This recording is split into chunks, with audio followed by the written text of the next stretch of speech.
And there's some name that I never recognized. Yeah. I'm like, oh, I know. I'm so mad at my like an Facebook Italian there's somebody dish. and it's on the edge of the I talked to Jason, I talked to Brandon. It almost looks like it. I'm kind of like, It's a statement. I think it was like, and he was just doing it just because but I'm just kind of like, I'm trying so hard to just not because it just freaks me out. I'll tell you what blows me away. I heard the story about they went into a nail salon and interviewed people there, and they were the women were like paint Trump, you know, I would never vote for him. I'm still on the fence. I don't know if I'm going to vote. And they're like young ladies, and that makes me crazy. Right? Right. That's a perfect process. And they're pissed off because they lost the so they're not going to vote. Because I listened to everything, and they had a series of interviews with Hillary Clinton. One was about her, and the other was Maureen Sicario, and so Katie Kirk asked her, so how did this all come about? And she said, well, we're campaigning for Biden, and then we got that call that Sunday from him, and then the follow-up call was from Kamala Harris. So Biden calls and says to the Clintons, I am going to step away. So then she said it, and Katie Kirk said to her, so how did you feel? I mean, you were there, you were nominated, and she said, I am so for Kamala. Like the women who are like carrying this banner, like you didn't get it, so she shouldn't get it. She's like, no. She's like, no. I blazed a bit of a trail. I know, but she's like, if Hillary Clinton can say, And if I may, the demographic, you know what, Margaret Mead had the whole, the most competitive and the structure is really, but because we're kind of socialized to support men, We are. But if Hillary Clinton can say, I got that call, Kamala Harris said, not only am I gonna, go for the nomination, but I'm gonna need you. And she said, I'm here to help you, and I'm thrilled that you are gonna step into this. So if she can be for what can we be for? So the women who are still carrying this chip on you, and she's saying, please do not have some chip on your shoulder. Let's all come together and let's all. So I'm going to start. I've been reluctant, So you know where your allyship should be targeted? Because white women have the biggest difficulty casting that vote. I was watching went on and broke the internet the next day. I know. Let's go. Oh, we got you. We got you. They had all the different groups, but I loved it, and I think it's thrilling. And so I'm going to start volunteering to do something I don't love to do, but I'm going to start to do the phone banking, and then give you the list. There's a big phone banking thing today. Okay, are you going to? I was. It's on my text when I find it. Do it, but it's not my favorite. About a minute, but please continue to get food and drink and anything else you need. That's really fine. We'll have a presentation and then we'll have some Q&A and other kind of stuff throughout this time together. So it's meant to be a little bit careful to kind of process stuff and enjoy the food. So we will start in about a minute. So if there's anything you want to grab, feel free to grab it. And even once things start, if you want to grab stuff, feel free to grab that too. Thank you. Okay, let the din begin.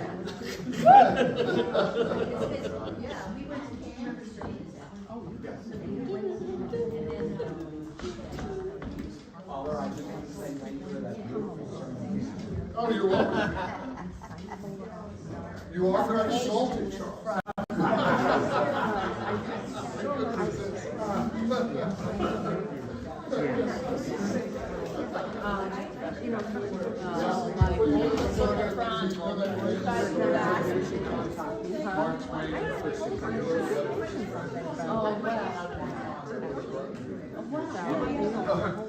Right, that's right.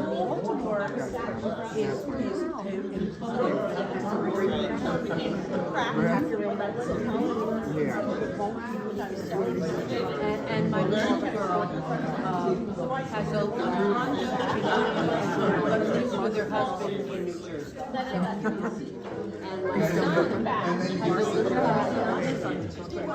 No, my son is in Washington, D.C. Oh, congratulations. Are your kids here? Yeah, I knew that he was gonna be.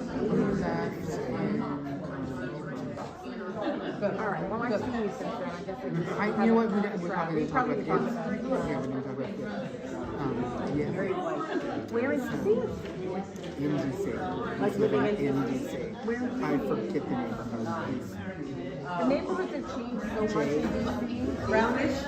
I don't even remember the route, but It's I been know. a very, I got an opportunity to live in a condo with his college roommate. His college roommate's parents own this condo. So it is in a posh neighborhood. It's kind of like this, I describe it as the Village meets Chelsea meets the Upper East Side. That's how I describe it. When I went to That visit. neighborhood probably wasn't like that 10 years ago. Yeah, the way I describe it, like lofts and stuff like that. Yeah, we were down in DC for and Mars. Yeah, our kids got a garden. They live in a very Colors, which they have a number of them around it. There's one downstairs, Oh, then I know, okay, so that neighborhood, when we used to drive there and through there 20 years ago, or it was like all black, bordered up, this and that, blah, blah, blah. And now we're like in the Uber driving, and we're sitting at our mouth, MC. like so, like diverse, and wooden cars, Yes. restaurants and Yes. stuff, and I'm driving here, like, yeah. I actually ate there. people go to these I actually at ate those there. wooden colors. Yeah. I have to tell you, remember where it was.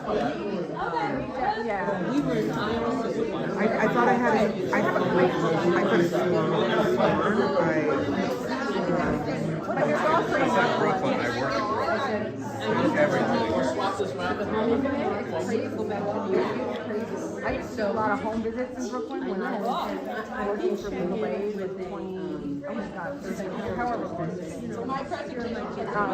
And, you know, we just had a reach out there.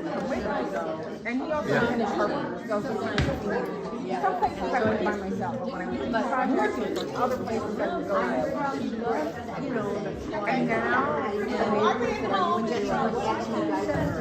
like probably like 10 million. I'm going back to Iowa. I'm going to visit my sister. And that's what she said. She was so stubborn. Imagine my child being stubborn. there you go. Went back to Iowa. Good time. Yeah. I like to finish. Morning, morning. Crazy. We're gonna get going with a quick prayer. Okay, folks, I'm going to repeat the prayer we said this morning because it's so perfect for our situation. The Lord be with you. And also with you. Almighty and ever-living God, source of all wisdom and understanding, be present with us who take counsel for the renewal and mission of your church. Teach us in all things to seek first your honor and glory. Guide us to perceive what is right, and grant us both the courage to pursue it and the grace to accomplish it. Through Christ our Lord. Amen. Thank you, Darrell. Thank you.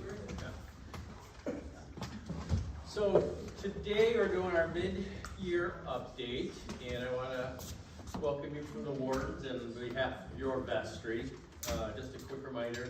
So your vestry is your fiduciaries, which means that you've elected us, and we're your legal, ethical, and financial leaders, making decisions in the best interest of Grace. We don't operate in a vacuum. We've been working really hard to be transparent. We try to be open through Grace Notes, asking for people to respond, talk to us face to face, let us know how we're doing.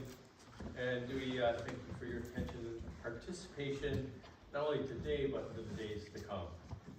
So we're gonna give you, hopefully it goes this right way. All right, so I'm gonna tell you what we're gonna do, and we'll come back and reiterate what we did. So we're gonna go through a little light history today.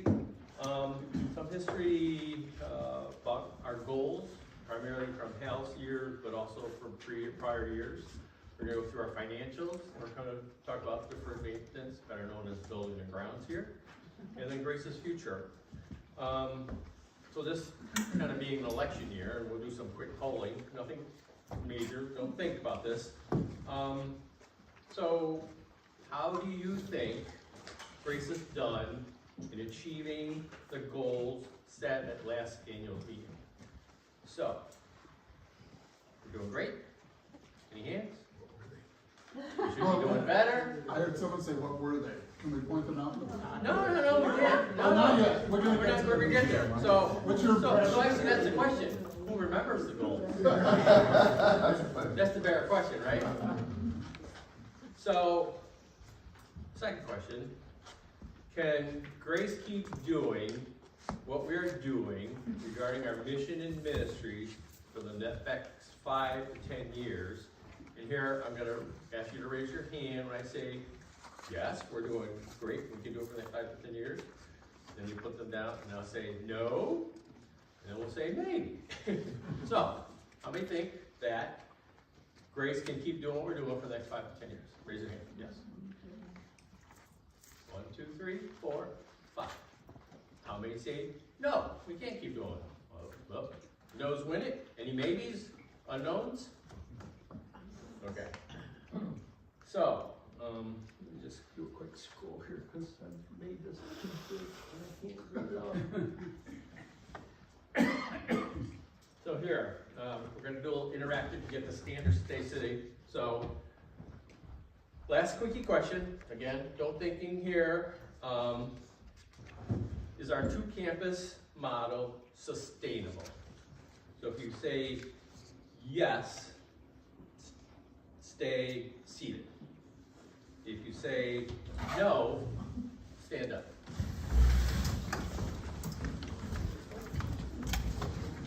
Okay. All right, got a quick count?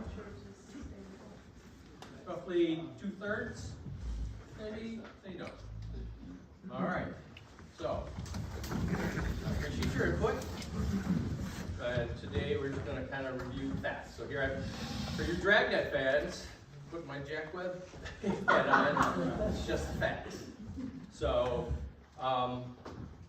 in the next slide is actually from our work that we did here prior to the merger with Bill Cruz, the Kaleidoscope Institute, and the book Holy Currencies. For those who weren't here back then, Holy Currencies was a model for stewardship and congregational vitality. So we were going to look at where we were back then. Hello, one link. Okay. Oh, wrong link. So back in 2020, through Holy Currencies and a visioning group prior to the merger, this was our goal: discern what God is inviting us to do, be, or change so we become successful and stable and missionable. So I was on this vision. Of course, Kelly was on it. I think Cam was on it. Mark was on it. Joe was on it. No. Cecilia was on it. No. And Mel, yes, Mel was on it. Thank you for reminding the right stuff to work. So, has this goal changed for us at Grace? Should it change? Or is this what we want to continue to strive to do? And I'm asking as your warden and also the vestry member and a member of this congregation. This whole discussion this morning is to get your input, not today, but for the next 5 months, the next year and a half, to move Grace forward. If I'm going to do my job as a fiduciary, I want to know what you think is the direction and what you want to reimagine Grace to be, if it needs to be reimagined. And based on the way people stood up, we need to make some changes to move forward for the community. So,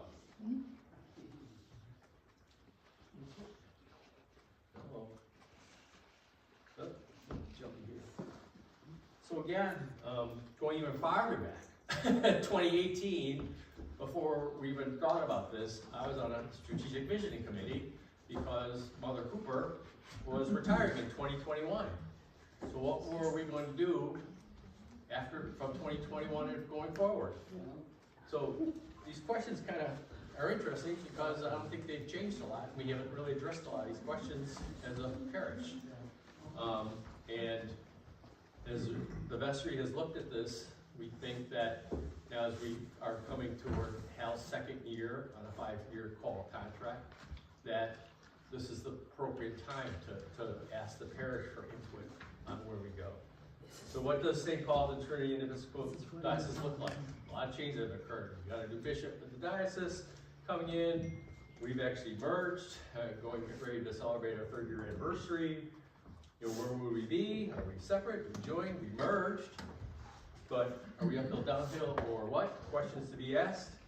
What's our mission? Going back to our goals from the far slides. Does it change along with the demographics and needs of the community?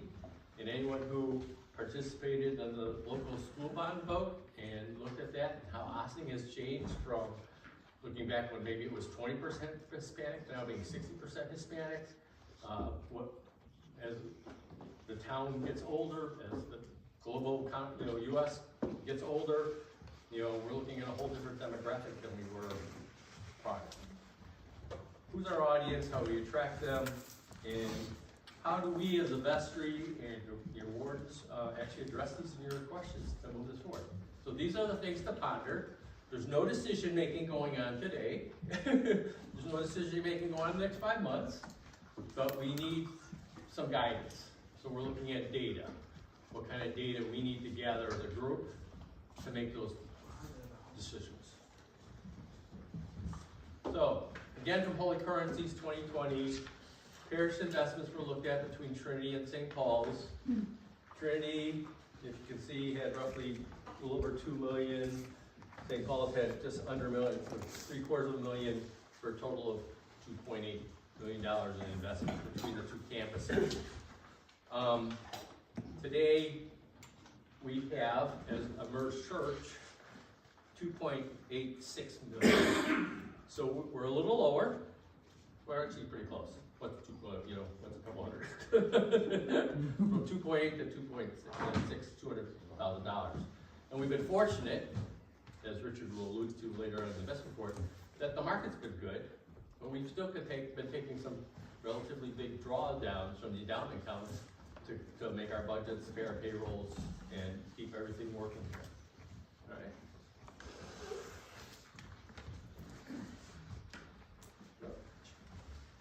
So, again, Holy Currencies back in 2020, when we looked at Trinity as its own, based on its investments and its drawdowns, Trinity would have only lasted to 2035. St. Paul's, based on its investments and its drawdown, would have gone out to 2118. So people say, that's a pretty big difference.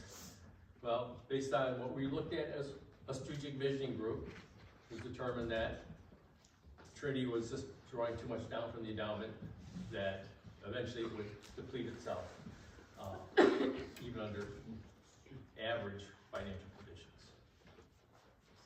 So, history lessons are done. We're going to move on to goals. And these are, my button's not working very well here. We're getting there. We're away. So, yep, this is Hal's part. And so here's the reminder of what Hal's goals were as he presented them at the annual meeting. He's got 2 slides here. And it was broken into 4 different groups: pastoral care and administrative functioning, I believe. The first one or the second one? That's the first one. So if you take a look about 6 pages into your packet. It says Grace Goals 2024. Now, the first question becomes, well, where did these come from? And the answer is, well, yours truly kind of made them up a little bit on the spot because we hadn't had at that time this new structure that we have now, which is annual meeting in February, 6 months later, another report out to the parish. So every 6 months, we're going to be able to keep reporting back to you. And I want to reiterate what Daryl said at the very front end, which is that what he did was to take a very soft polling.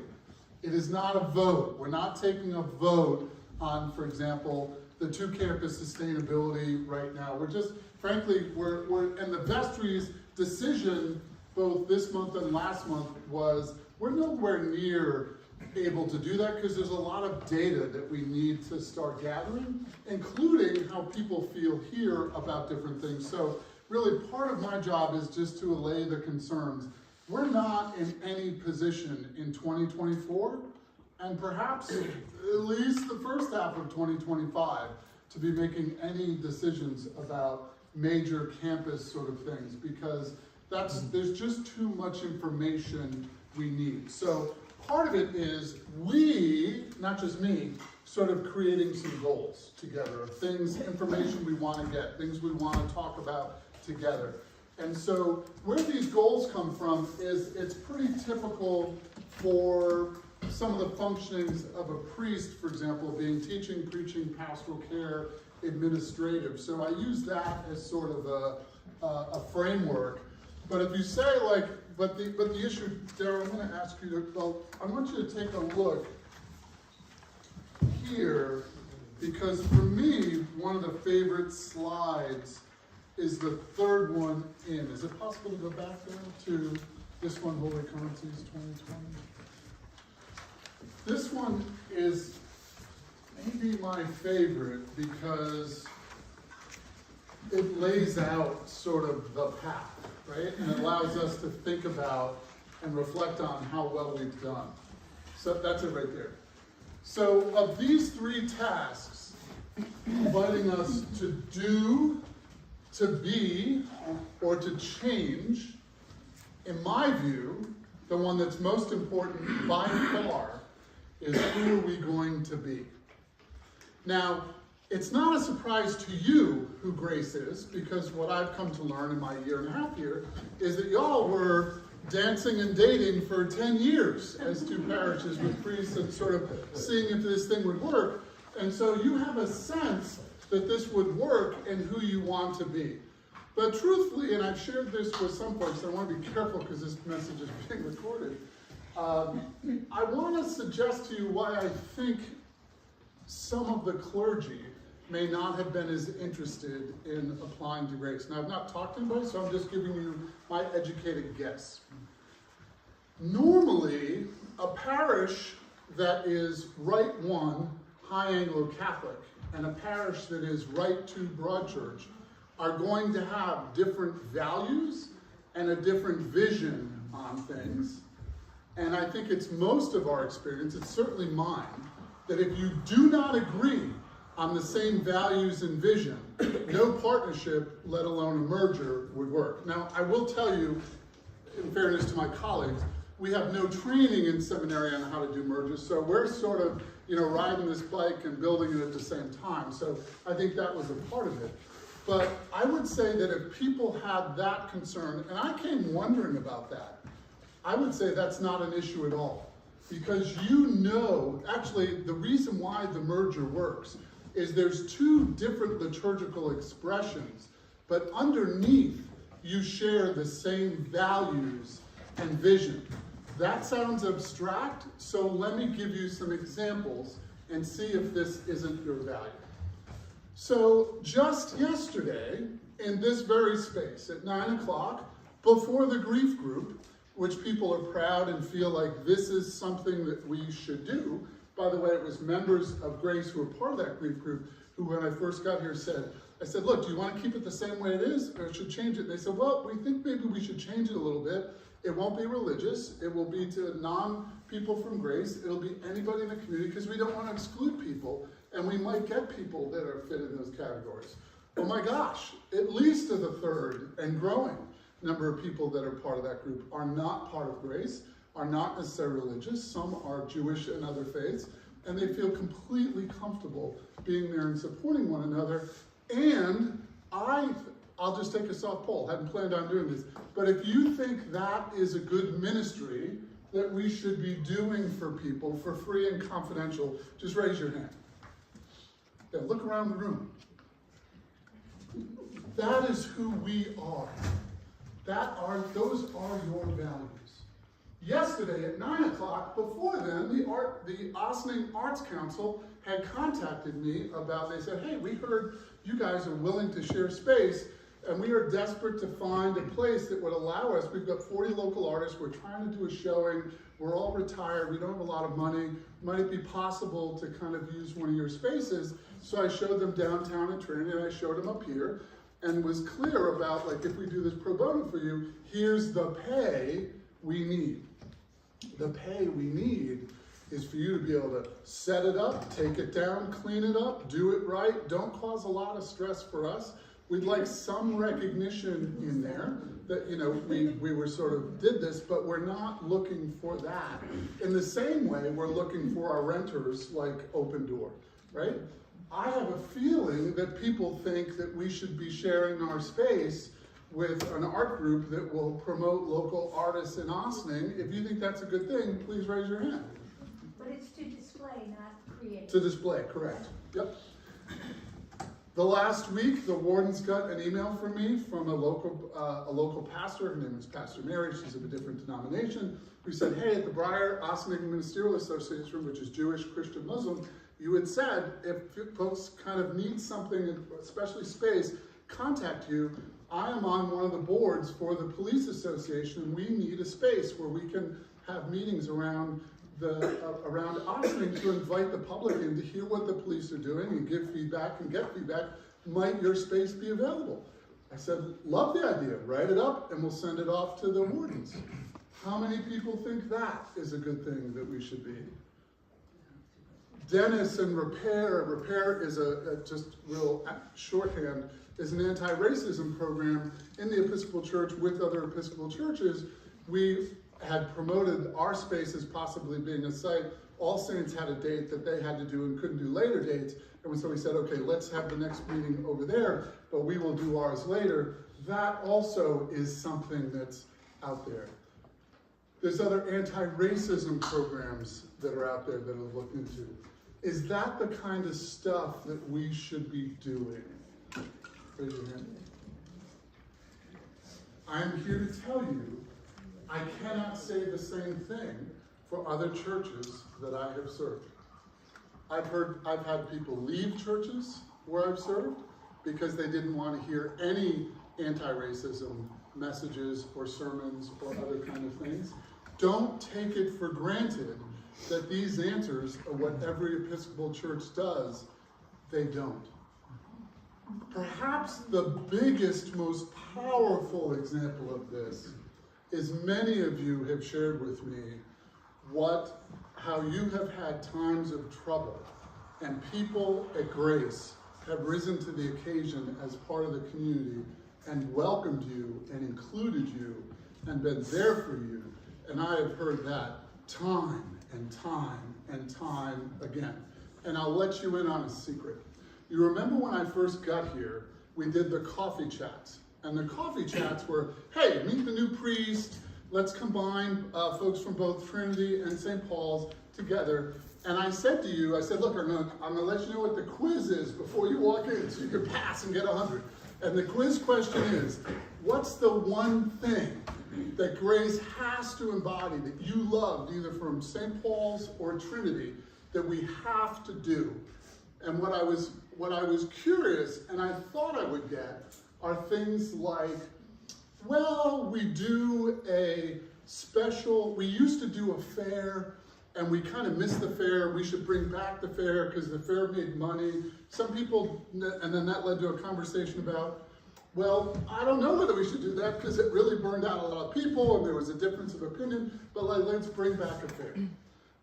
We do a special liturgy, which is celebrating the Feast of the Annunciation, and we have a steak fest, and we have to do that, and other kind of things that people have said. I was curious how many of you were going to tell me something like that. You should know that both of those examples, and I could give you many others, are not made up. They were literally things that I have been told at other places. Do you know what you told me? And it is the results that I shared with you from the coffee chats. Who we are is we are welcoming. We are inclusive. Christianity for us is a verb. We need to be involved in the town. We are there for one another. We are broad-minded. We love the broadness of the Episcopal Church. We support folks and want to support the community, and that's who we are, and that's what we care about. We think having two liturgies adds to our diversity and is a really good thing. No one said a specific thing. What you were really telling me is your values.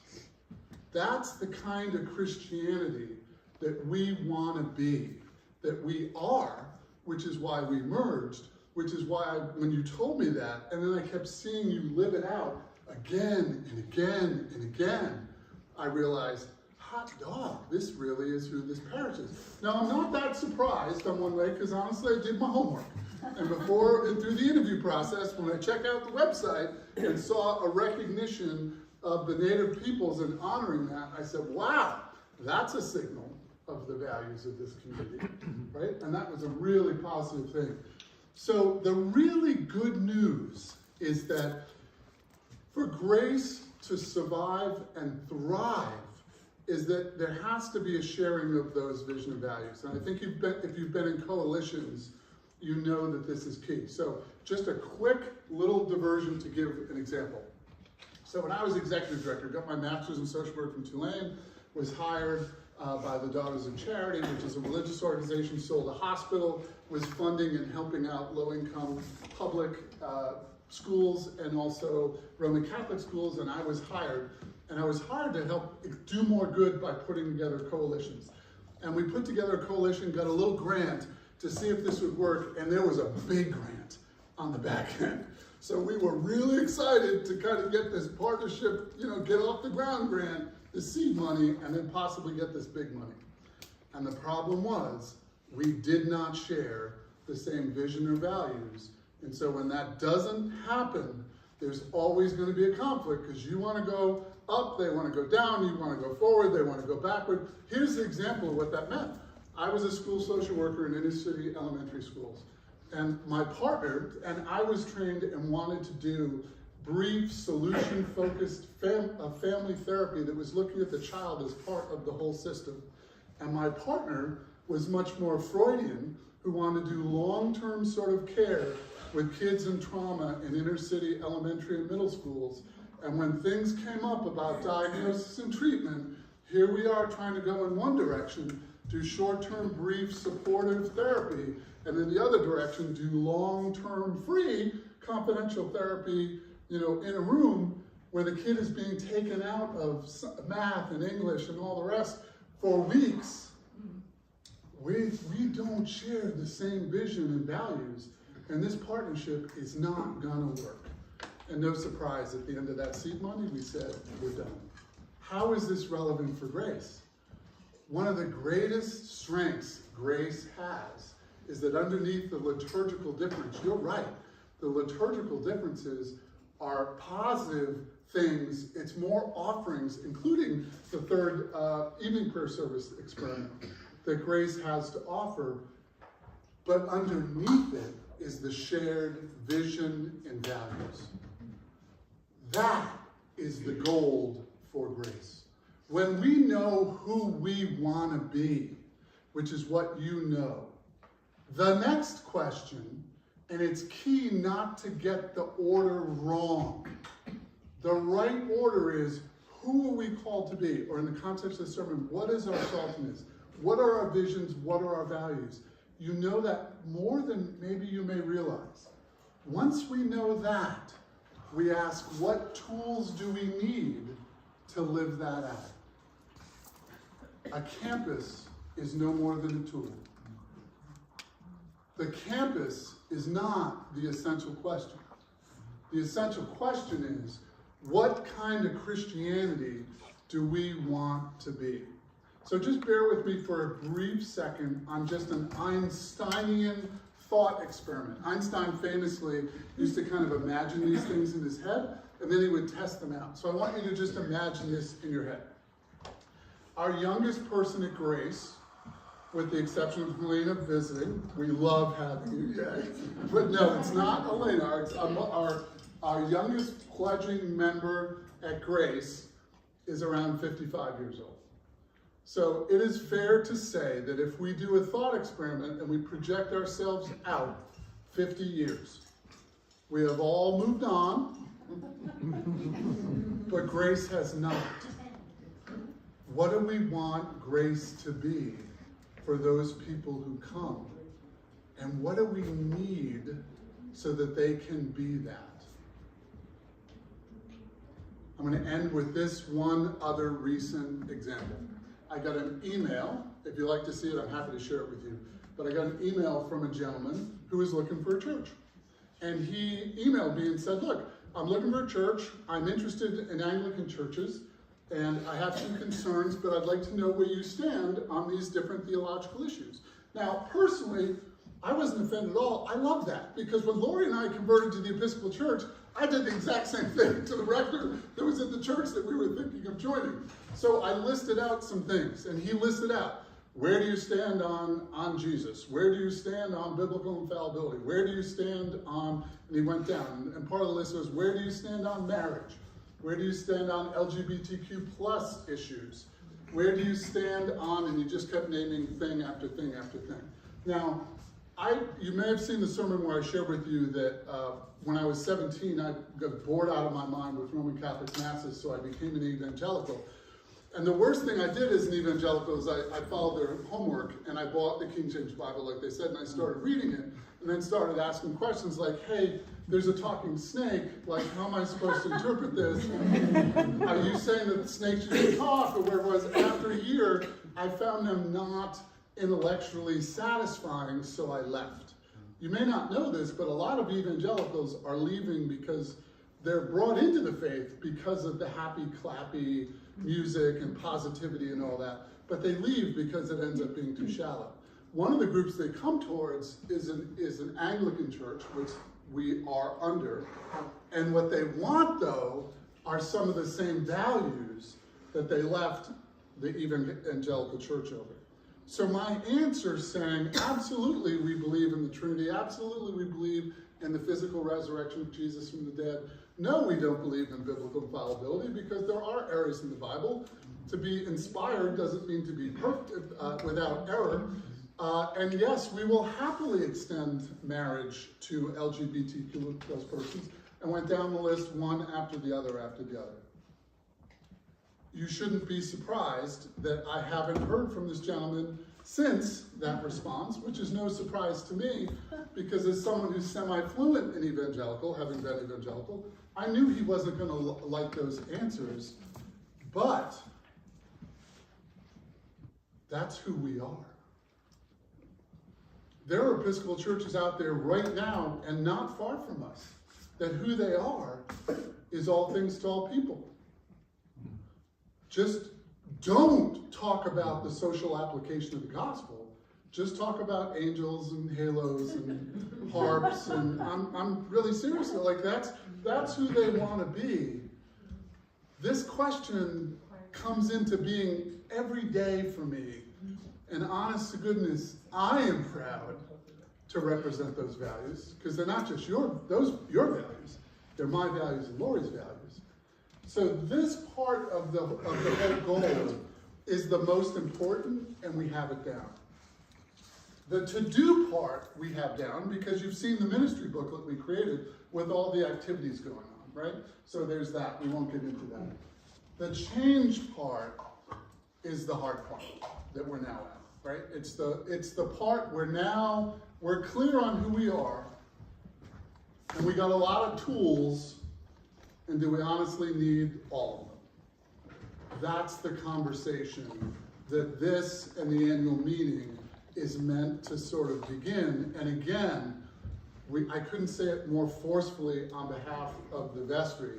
We are not alluding to, we hope this takes the anxiety down, knowing that we're not going for a vote for anything. By the way, the vote, it's not my decision, or the ward decision, or the vestry decision. This is going to be a community decision. This is all of us deciding together. But I suspect you, like the vestry, feel like, wow, there's still a lot of information we need to know about these tools before we can make an informed decision to know which one's gonna help us to live out our vision of values. Does that make sense? Mm-hmm. So that's what we want to start doing. So I hope if and when you have different goals, in a little bit we'll start getting your ideas for some of the data. But if you look through here, just look through here on the goals, technically we should be done with, if we're doing a good job, we're done with 50% of the goals because we're halfway through the year, right? So we got goals for the entire year, we're halfway through. So if you look at this now, sorry, if we go back to goals, and we smushed your pages aren't exactly like this because we condensed it so we wouldn't have a billion sort of slides. But here's how we're doing in a nutshell. Launch a weekly Zoom Bible study. Yes, we did that back in February. Not only that, now we're partnering actually with other churches and Jean Marie's wife, Annie, and doing a Zoom Bible study, which got off the ground, by the way, and was fabulous, and you can join it anytime. So yes, that is done. Share our campus and space to promote common good. Oh my gosh. You know, I mean, I wish I had 10 pages of stuff I could list. So it's Living Resources. Living Resources, you'll recall, is the Westchester group that supports young adults who have developmental delays. When they told me, like, we can't find anybody, I thought they were speaking casually. They can't find anybody that would allow them to use the kitchen to teach these young adults cooking skills and other skills. And they were so grateful, they actually gave us an award last year.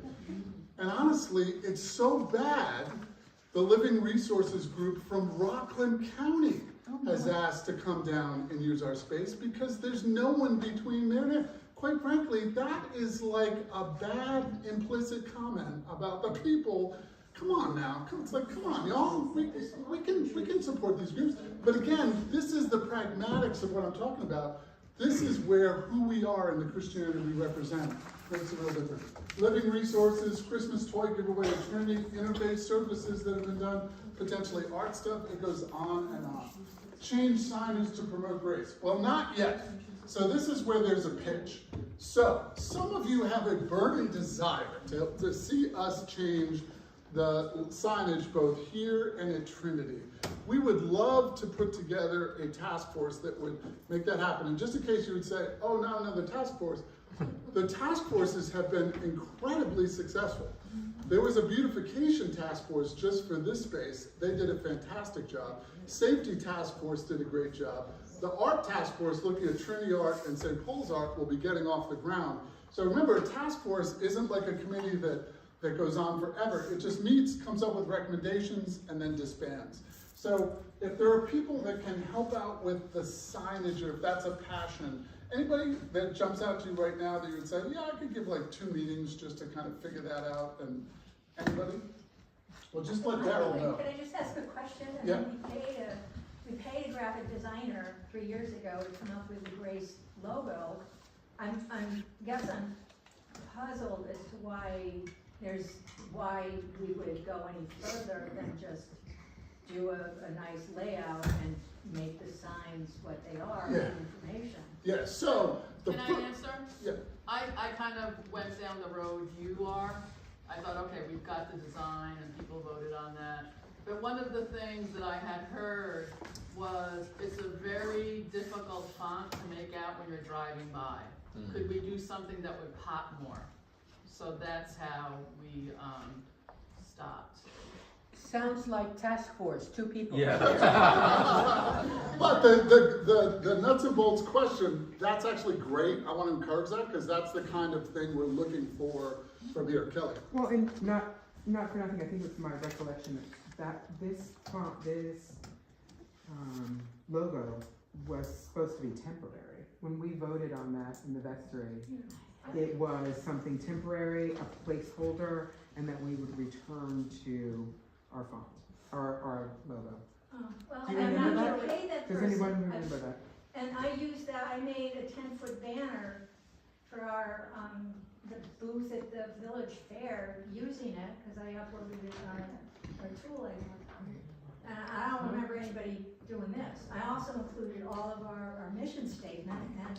Yeah, the specific signages that has come up that I have been a part of is none of that stuff, because there's other things like that that have been used at the fair and other things.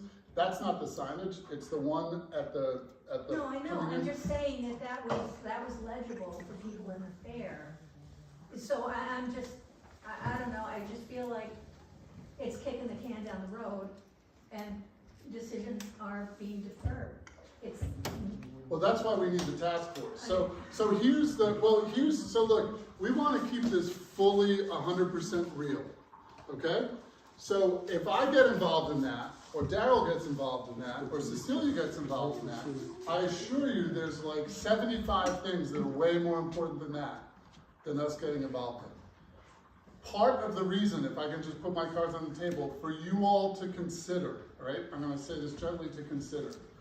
Everybody's concerned about money. We're gonna run out of money. We're not gonna run out of money anytime soon. My biggest concern by far as your priest, who's now been here a year and a half, is we are burning out people to maintain 2 huge campuses. What we were taught in seminary is it used to take 125 pledging units to support a smallish campus that was like the size of All Saints. A smallish campus, a full-time priest and a part-time advent. We have less than that pledging, and we have 2 campuses that are the equivalent of 4 times that size. And people are killing themselves on buildings and grounds and hospitality and the ministry groups to sort of maintain these 2 campuses. So if I have a concern as your priest, talking to all y'all as my boss, think of it that way, it is that we are gonna burn through our people far sooner than we're gonna burn through our cash. And part of the issue becomes this stuff, is like, it's just kind of trying to balance. There's a great deal of deferred maintenance, and by that, I don't even mean just physical stuff. We're on the physical stuff. You'll hear about the physical stuff a little later. Yikes. There's also deferred stuff like just getting signage out there. Because frankly, it's not the best and highest use of people's time.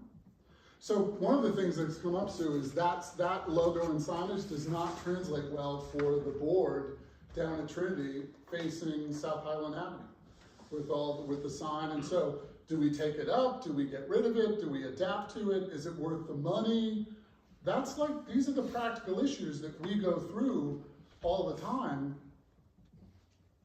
And it's too much for what we have to do. And that's why that's to be blunt, that's why it's not getting done. It doesn't even begin to rise to the level of the other stuff you're gonna hear about. So if someone can handle that, and Sue, you are always volunteering for stuff, so you're one of the folks that wears many, many hats like many others. But Jean Marie, you had your hand raised. Yeah, just to dwell on this point, I mean, I'm gathering all the subtleties of the signage or the logo that was created and we're not using it.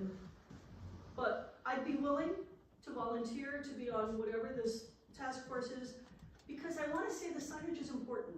It's just so important. And, you know, I'm all over Ossining, right? I'm the new kid here. I'm the new kid, newer than all of you, right? So you got one sign that says this and one sign that says that, and it's my little pet peeve. You got 2 people on the signage, a priest that hasn't been here in years, and Deacon Dorothy, who I adore, and I don't want my name on a sign. I just think the people who are no longer here, they gotta get off the sign. You know, Also, it undermines the whole idea that we merge. Indeed, right? Right? I mean, it's kind of like if we've gone to all this trouble, we're 3 years into the merge, And the whole idea was, you know, we are one, and it's like St. Paul's on the Hill, Trinity Episcopal Church, and Embrace it, own it, embrace it, own it. Now, so here's the thing I do in morning prayer, and I attend many mornings with the bishop. Yeah. And Wednesday everyone- mornings is what. Everyone, teaching you is. know, Monday through Friday, 8 o'clock, you can go on, the bishop often gives the sermon, it's wonderful. So, everyone says, hello from All Saints, hello from, so I'm always, hello, greetings from Grace Ossining, which includes our 2 historic campuses, and St. Paul's on the Hill. I always say it. And you know, one of the canons said to me privately, Jean Marie, thank you for always mentioning the identity. You know, here's who we are, and it includes these, because there's so many other churches merging and doing, and they're so afraid they're going to lose their identity. I always make sure how I word it.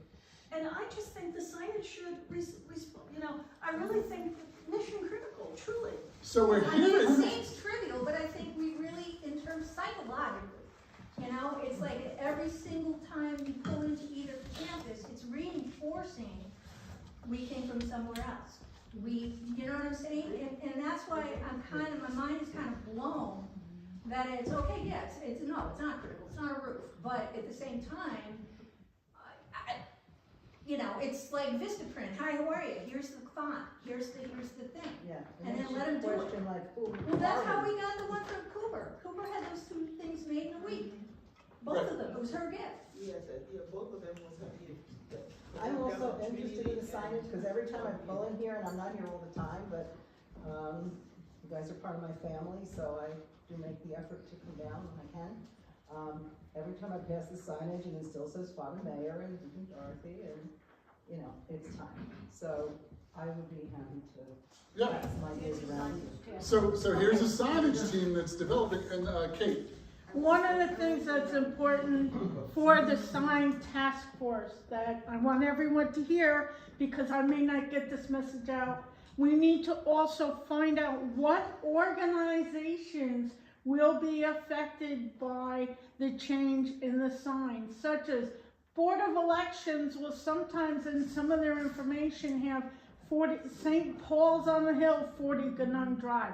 We need to make sure that they understand it's now Grace Church. Well, then tell 40 them to Ganung. print it. But the committee needs, I think this is a committee thing that needs to find out who recognizes these 2 spaces under our traditional names and make sure that they understand it's now changed. Yeah, that is important. That's a good point. Well, yeah, I know, but that's their job. Yeah, that's Right? right. Tell the Board of Elections. It doesn't, Well, that's the thing. No, But she's it saying it's doesn't our get job. there It's our all the job to time. let It's people our know. job to notify the board. Yeah, if you changed your name, it's your job to let people know. And we changed it 3 years ago. It's all the Yeah, same. Sue, I'm sorry. the school is still using Trinity when they advertise Lowe's and Fish, the Austining School I know. District. I know. They're still, I could pull it up right now. I know, So I it's, where's the disconnect? So I'm just saying, We have it to is connect. our job and our job to, when we do get the signage committee, to say, okay, who are the people that need to know this? Yeah, And- it's up to them Yeah, to notify you know their what, I people. know, if there's bigger fish to fry, I'm sorry, But I'm there's, sorry. yeah, but Well, there is a I'm disconnect. sorry. It's not about not being, frankly, there's probably 100 more goals than this. It made the list, so it's important, right? Well, that's what I'm saying. It's is not- important. It's not unimportant, but what I'm saying is, we need a task force to sort of volunteer. It sounds like people have volunteered. That's great. Those of us that also have a passion in this, I know Daryl's passionate, Kate will give some input on that. But thank you, because this is an example of what we're gonna need. I mean, it's what we're gonna need. It's just who we are. I mean, it's let me speak for my role in particular. Okay, so for my role in particular, it's full-time to do teaching, preaching, pastoral care, and in my role, forget the title, it doesn't matter, as the priest who's in charge, like I oversee all this stuff, right? In addition to all that, there's a huge amount of program development, which is its own full-time job, right? It's conceiving of this Fifth Sunday and structuring it and talking to people and getting buy-in, and it's a lot, right, that we have to do. I'm not complaining, I'm just saying, all of us wear many hats without exception, and That's a data point that we need to filter in. So let me say it a little bit differently, and it's going to be a little stronger. You all did the right thing when you merged. Everybody here, what I perceive, is that y'all all wore extra hats to show good faith, to show that you really wanted to bond with the other culture, to put the energy in to make this work. And the God's honest truth is, you actually succeeded.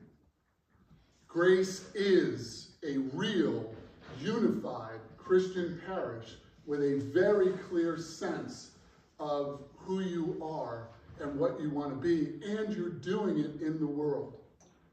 And here's the hard part. You need to take more hats off, and we need to acknowledge we cannot run a marathon by sprinting. And that's what you've done. We cannot maintain this pace. And I wasn't going to say this because it's going to go dark, but I hope I can pull you out of the dark. 55 is a very high age for your youngest person. You're not aware of this because some of these were private. I have done 7 funerals since I have been here. And that's a funeral every 3 months. You've known about the big ones. You have not known about the private ones. And I'm not talking about the people who used to be part of Trinity or St. Paul's, where I did services at their gravesite. Yes, there's all those, but those weren't people that you knew. The hard part. We will not be replacing those bodies. If this continues a year from now, there'll be 7 more people that I will have done services for. 2 years out, there'll be 7 more people that I have done services for. This is going to get really emotionally rough, because this is not a parish that's going to see an influx of a lot of young kids and families coming in at this point. I believe once we get our tools set and we can balance the budget and really put investments into that, there's no doubt we can become a normal parish in that way. We have a lot of challenges. Thank you for the heroic merger that you did. It is not lost on the bishop, as I shared with the vestry, when Bishop Matt, after getting installed, called me and said, there's a graduation at Sing Sing, please join me. There's only one right answer to that, which is, yes, Bishop, I'd love to go. Doesn't matter what I had cleared. It's all cleared because the bishop wants me to join him. Why does the bishop want me to join him? I'm going to interpret, because part of it is the conversation we had after it was over, which is him saying to me, this parish is really important, and I think you're really well placed. And when you need something, I want you to reach out. We're on everyone's radar. This isn't just about our success. Half of the churches in the diocese are going to merge.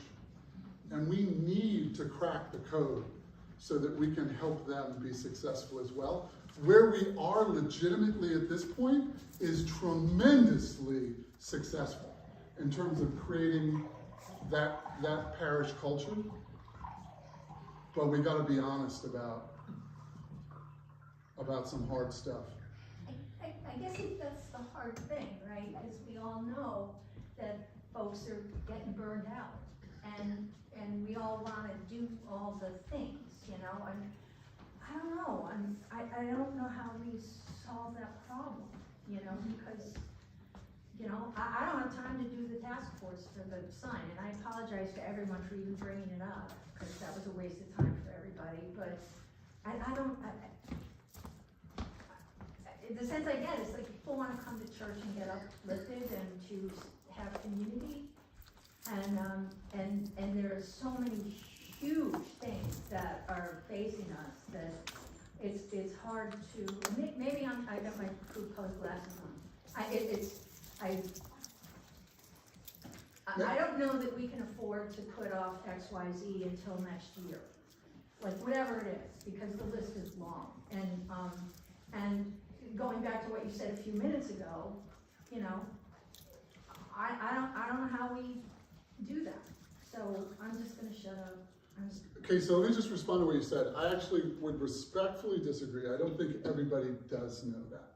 I don't think everybody, I think the subgroup that may see a lot of overlap knows that some people are wearing 12 hats, but not everybody really knows the extent of it. And so it's very easy, because of everybody, again, hear the positive, please, because of the genuine Herculean effort to get us here, you have succeeded. But to keep us here, and I don't mean here like buildings, I mean just functionally, what is that going to cost to people in terms of their life, their activity, their energy, their health? It's just, you know, as we started off, we said this is data. This is a data point that we just need to have on our map. Sue, I would respectfully disagree. Okay. In this regard, everybody knows what I just said, but everybody hasn't been willing to let that sit in their consciousness and let that touch them. Because when you do it, like for me, it's sad, it's concerning, it's potentially tragic. And the best way for us not to get to that place is to be honest at this place where we still have plenty of time to sort of, you know, avoid that stuff. So that's that. But I'm gonna jump ahead to some of this stuff. So if you go through, you can look through and see what those goals and things were. So the good news is we're like way ahead of where we should be. But the truth is some of this stuff most of this stuff was in the doing category of things I heard you all talk about. I didn't make it up totally out. You can see from this, some of you can see conversations we had.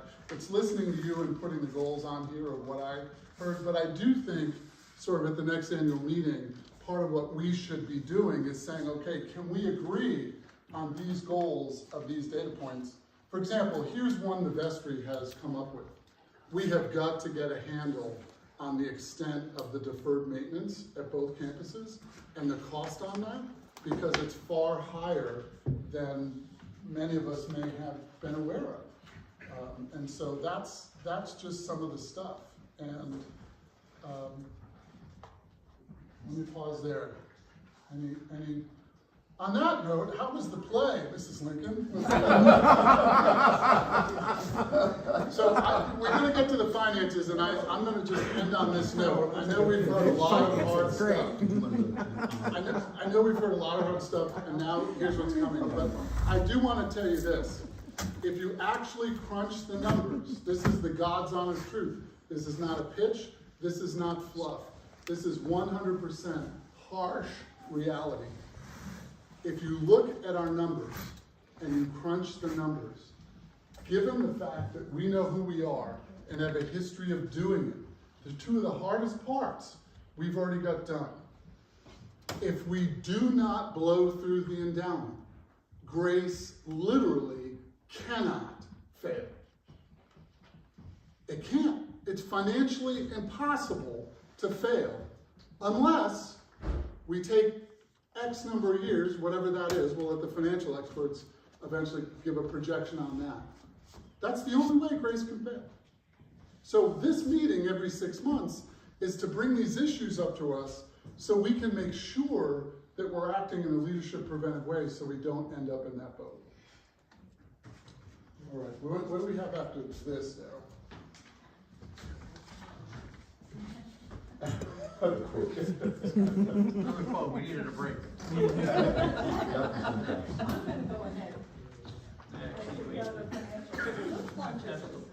Those lunches, and I need a marker. We have a marker here. Oh, this might be my, yeah, I just. You've got it there. Okay, so I wanna, as some of you know, in 6 days I have a wedding and I still haven't finished my dress. So, I have tomorrow morning. So I will tee up Richard, and so let's go on. And I want to give a concept to everyone as we slog through some No, do mine. And it's not mine, it's ours, okay? Everybody says mine, it's not mine. It's not my money. I really take care, we have plenty of things, but I'm trained in mediation, so I want to give everybody a need to look forward. Because this is how I look at the decisions I make communicating with vestry. In mediation, and we can imagine this as cones, so we have wants. I have my wants as treasurer. I want my wedding dress done for my son. Needs. Here's me needs. I need to be clothed for the wedding in Texas. He needs me to show up. And where we get, which is very close to mission, is interests. This is different than negotiation. And I will say, what I said in my coffee chat with you is, we spent a lot of time under Charles, everybody who came through here, negotiating. What time of service? Negotiation is a tug of war. It's win-lose in principle. Mediation is not win-lose in principle. We get and define our interests, and then we work up. We make the tough choices. This is, to me, as treasurer, as a congregational, I see some nods, some understanding. I'm happy to give a more in-depth. It's really meaningful in how we communicate, what words we use, whether it's signs or whatever. I'm looking at the interests as treasurer. So my interest as treasurer is towards that mission. Sustainability and discerning. Mediation is a discerning process. So that's where I start. And if you want to talk to me, text me. Okay, just not in the next week. So,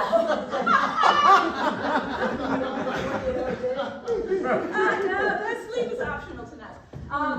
So, when we look at, the beauty of how I was approached to do this, to really educate and just move things on, was the part that I suck at. Dyslexia, clerical skill, and accuracy really low, is that we have our bookkeeper. And so Megan, who you have heard about, is great. So I could do the thinking time looking at the interests and zoom out, which is my strength. So I did look and say to the vestry, we're about $12,500, $13,000 per capita in our operating expenses. Yeah. Is that what you mean, that per person in this church it costs us 12 plus? Yes. Mm-hmm. We're not pledging that high. No. No, that's the problem. That's the expense. Yeah, right, That's right. the issue. That's based on about 35 pledging units. Okay, so is that sustainable? Rental space, we've got this set up. We've got the beautiful pictures we can look at. About 45,000 in an ideal world up here. We have revealed things that we need better practices as far as we may budget a higher amount for an organization to use, figure out their expenses, utilities have gone up, and apportion that to user groups, and also it helps us in our assessment, which consider it diocesan tax, and if we offset our income and sort of take the deduction of the expenses, there's a formula for that, and God bless Kate digging deep into that, then we don't pay as much on the income.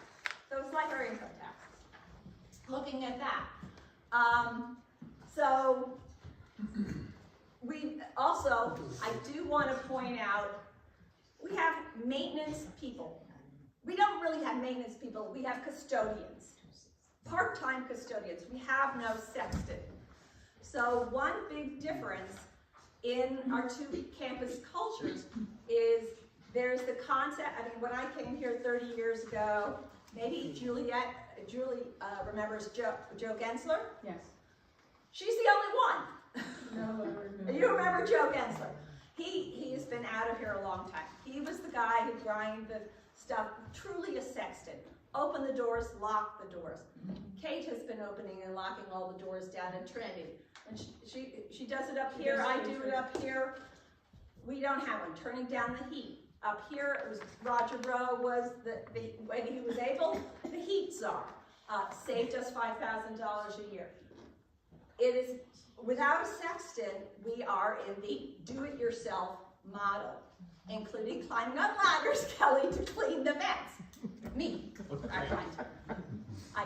I'm not afraid. So we are, as many of us are 55 and older, at the juncture, those of us who are 70 or 65 and older, at that age and stage, do we outsource?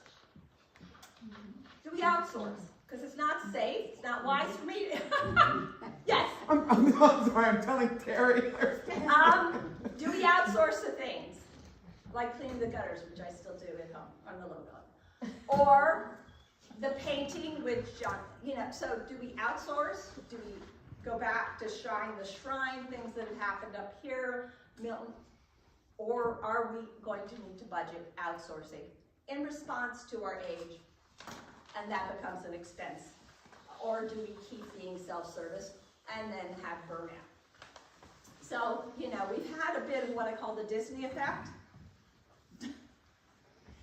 It looks pretty, we get pretty, we have pretty vestments downtown, we have pretty, the polish is silver, and the magic happens, and the candles get in, and we don't see necessarily the hidden tunnels and the trash going out, and how many people are taking out the trash, and the teams for that trash, including the setup for this, which was Joe, happen.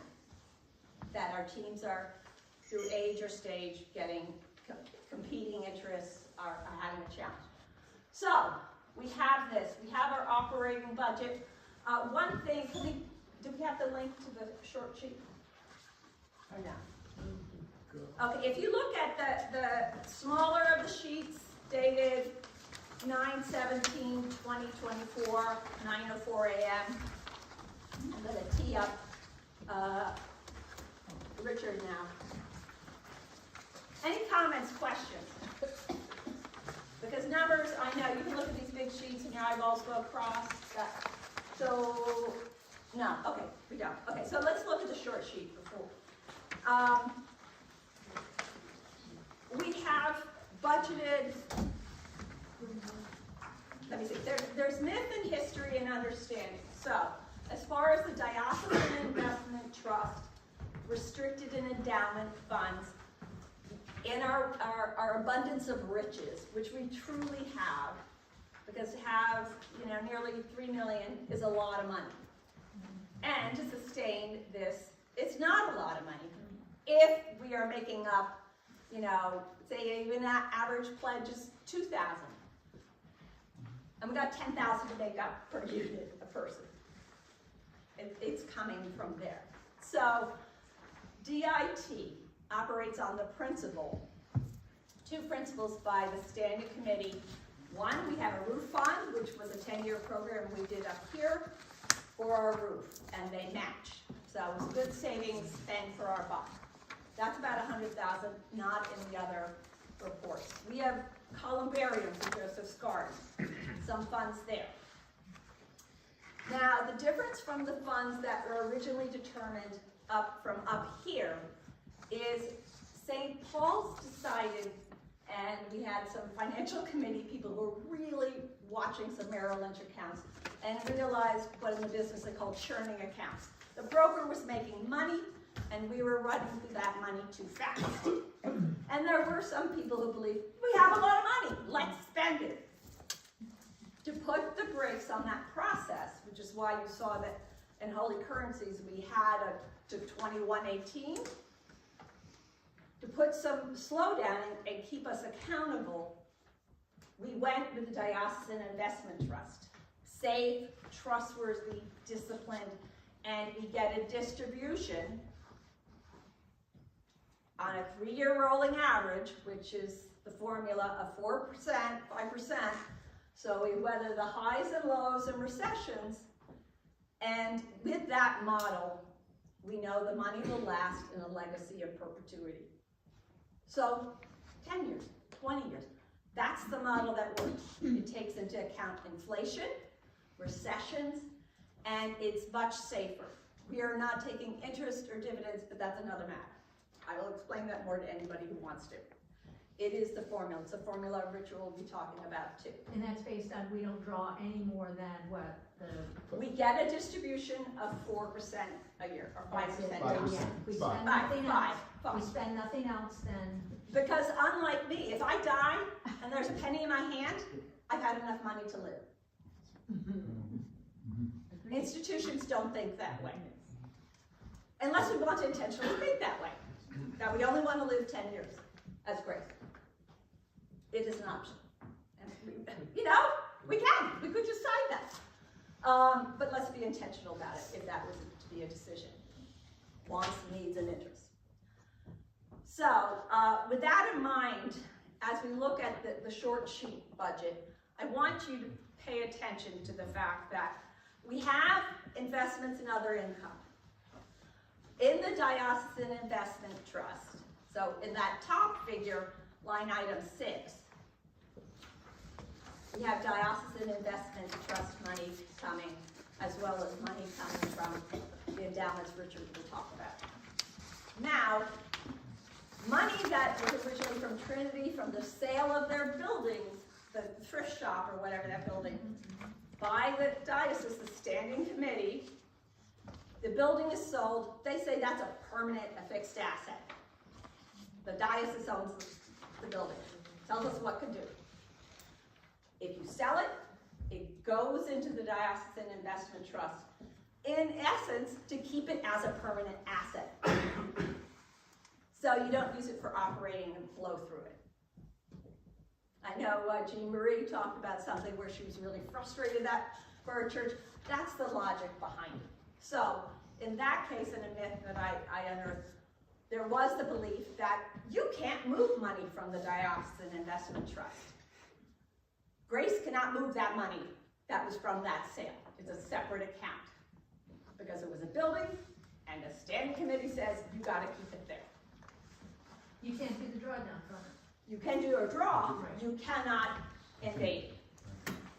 So, however, any funds, and we are in the operation that were from the original St. Paul's endowment, we are working slowly to get it over to Charles Schwab, our investment, under our probably $40,000 a year of free advice and support from Richard.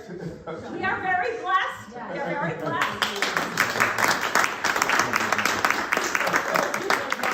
We are very blessed to have this level of professional expertise, because we would need to outsource it to have the returns we're having and having the blessing of riches. So that does not go unnoticed by me at all, and has not. We are in the process of moving both the Columbarium Fund and the other unrestricted St. Paul's endowment funds, which is about 600,000 or 800. What were the numbers? I think it's 600,000. 600,000 over, so we can get better returns, because it's kind of stodgy and safe at the DIT. Not poor, but just stodgy and safe. So I do want you to look once again at the short sheet. Line 6 under year-to-date balance, you see investment and other income, almost $207,000. I know it's kind of microprint. And if you look over to the annual budget 2024 line, you see there was a deficit projected in our budget of $154,000. Where was that money going to come from? Quiz.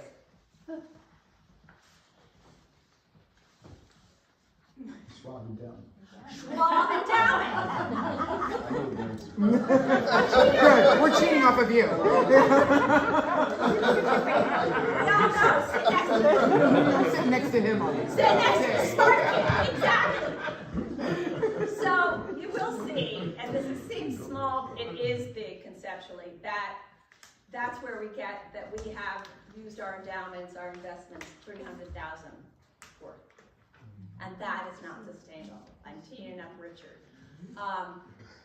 So, one of the things during COVID, just a sort of background, when I was just treasuring here and sending checks to scientists with toaster tongs, and we lived through all that crazy, is that we did, up here, we did apply for the PPPs and got extra money, the whatever loans, the COVID loans, and got those. It helped us a lot. And that kept us going. It was a different cultural decision at Trinity. They had more endowment. Trinity Vestry and leadership said, no, that doesn't seem right or fair. So we do have certain cultures that are still merging and working together. I work at the bequest.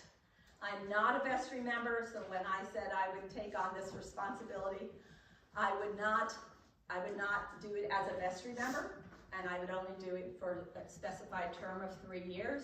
And that's so we don't have this part with one person and we have a transfer of knowledge and a wealth of knowledge. Someone's got a question? Yes. Do you take in a lot more than you spend? Do we take more than we spend? Absolutely not. No, so you don't take in as much as you spend. Absolutely not. So what are you gonna do? What are we doing? Well, that's what we are looking at, because the cost of 2 campuses and the cost that we still need, the data we still need, and looking at our interests, do we want to be interested in an organization that is beholden to campuses and buildings, and 2 buildings, and that will, or to spend all our money, all our endowment, which is keeping us paying a priest and copy paper and toner and postage, all on the buildings to make them stay standing straight. I know some people know intimately challenges of floor joists and leaks for user groups elsewhere. You know, those are questions we will look at. So that was a great question, and one of the reasons we're going to look is to be very clear with you, and Richard's going to take over now, clear that we are spending too much of our endowment. We have plenty. It's still, we need to see the expense side, so thank you, Marilyn. I didn't, set you up to ask that question. We're spending too much money on buildings to keep our mission going forward. I have one more question. Yeah, go ahead. So, but what we're talking about and what this short list is completely separate from all of the capital repairs that we have to make. So we're already in the hole. Yes. Just running every Sunday. Correct. And we are blessed in some levels. We have had the blessing of bequests. You're right. Which for on this campus, we had a bequest that has really covered these expenses. And so another sort of eye on the sparrow type of thing I do is to look at where are specified endowments, the infamous Potter Fund, where can we use funds that are restricted appropriately for projects. So even Suji's daughter who got a gift card graduating, we have a fund for the life of the church. We can thank Lydia for her performances with an Amazon gift card to start out college, because there was restricted money. It's very easy in the day-to-day to miss, and that is some of the art of it, and so that's what we're looking at. So that's my role as a fiduciary, as treasurer, and obviously to inform you that, yes, choices do need to be made. And Richard,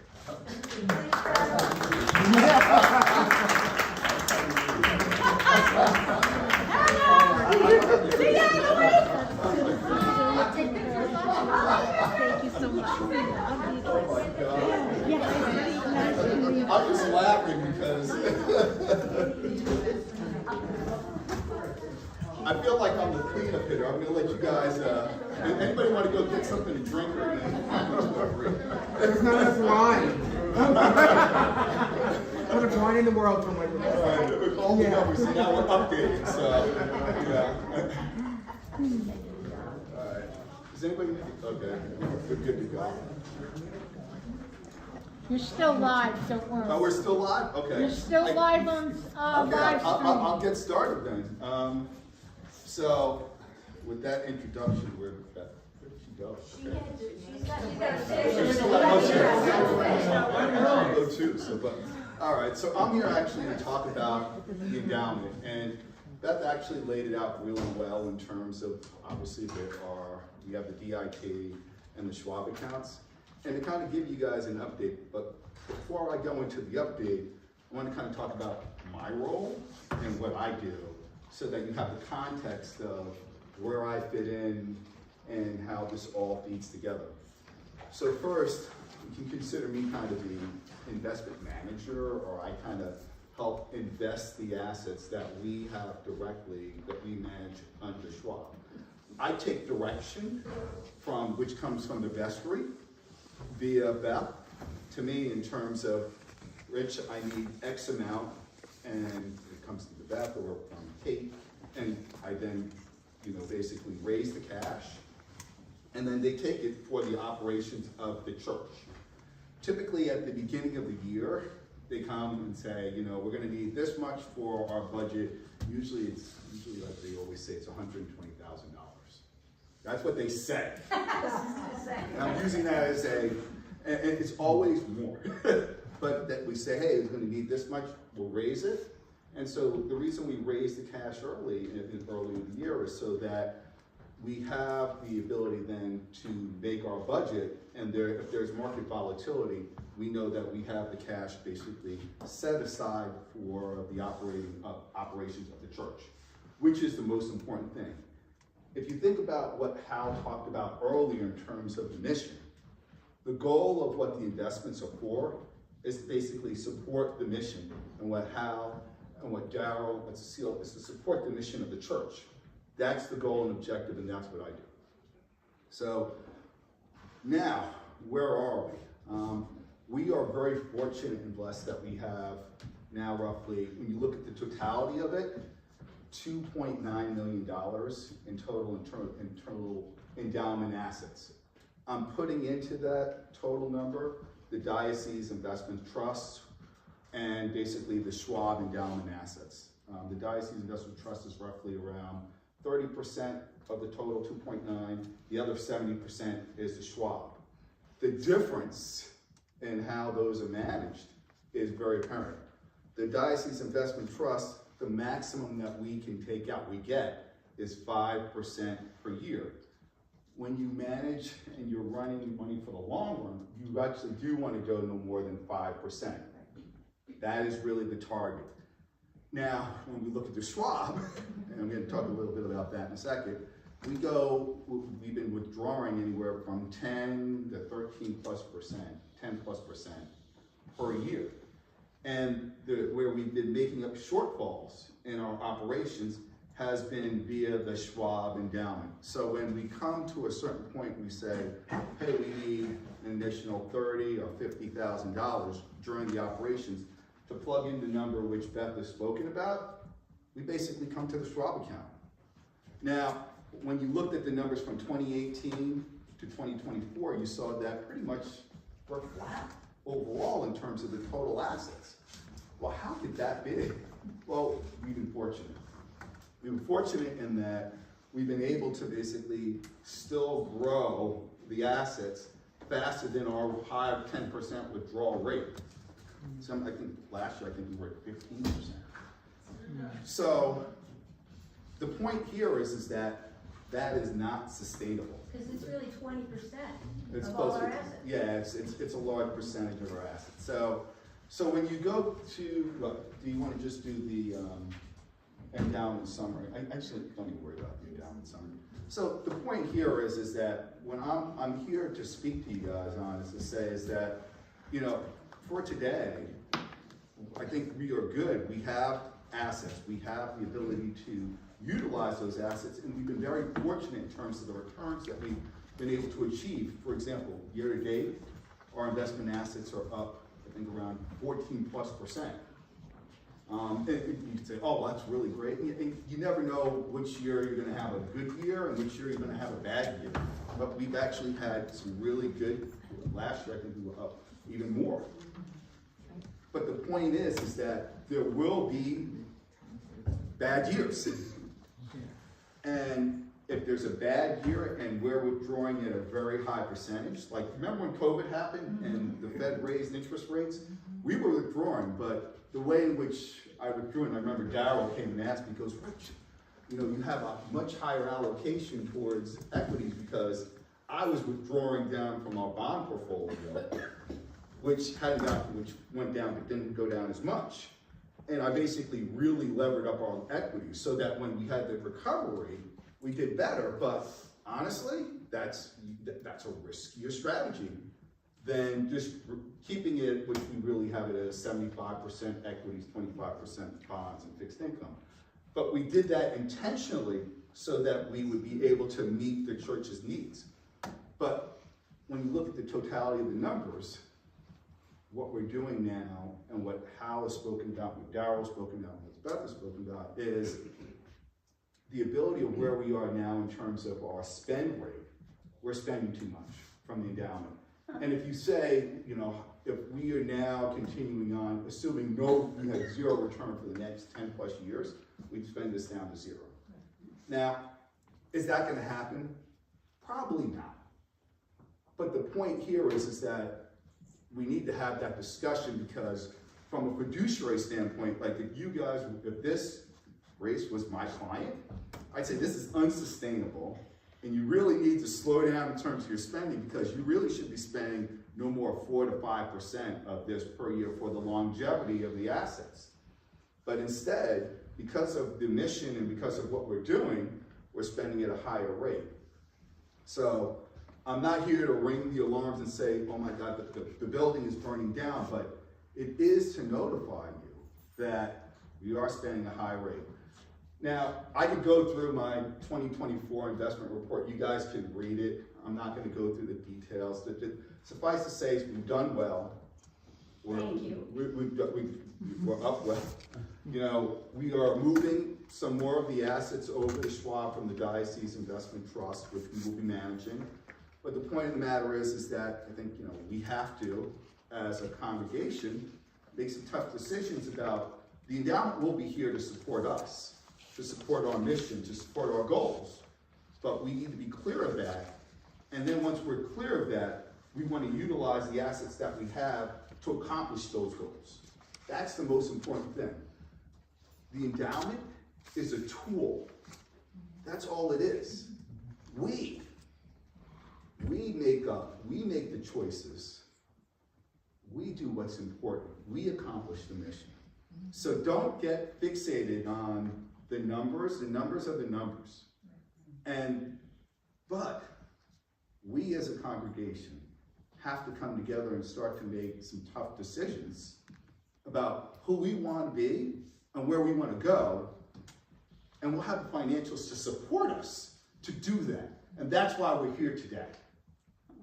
So I will, leave it at that. I won't go through the summary. You guys can read all that stuff.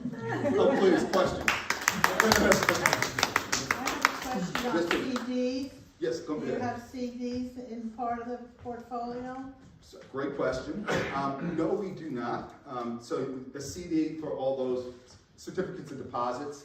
So what we do is typically we have what's called a bond fund.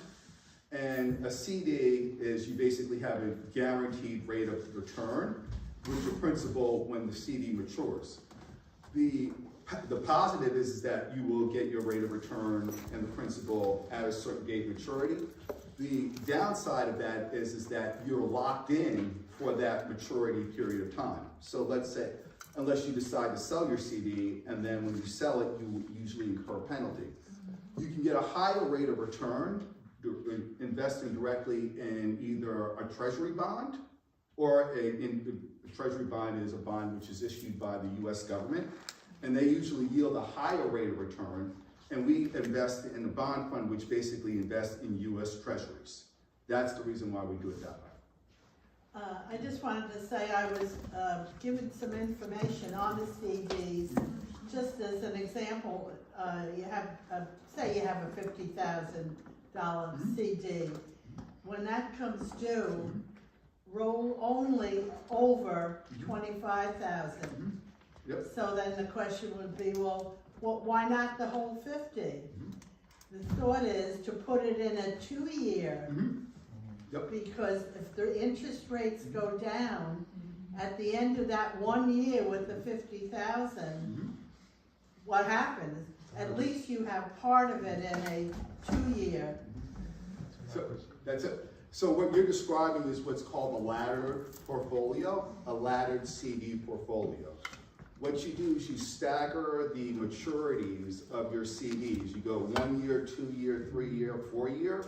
And this way, when your 1 year CD matures, you can roll that into the 4 year. You roll it each year. And in that way, you basically get a higher maturity. It protects you when the Fed, which is right now cutting interest rate, you'll have a higher rate of return. The issue you have is that what CDs are earning right now, let's say they're in the 3, 4%. It's that high. For some of them, yeah. For some of them, let's say 3 or 4%. So let's say you have a portfolio, like let's say our investment account was 100% CDs and it was invested in a ladder portfolio.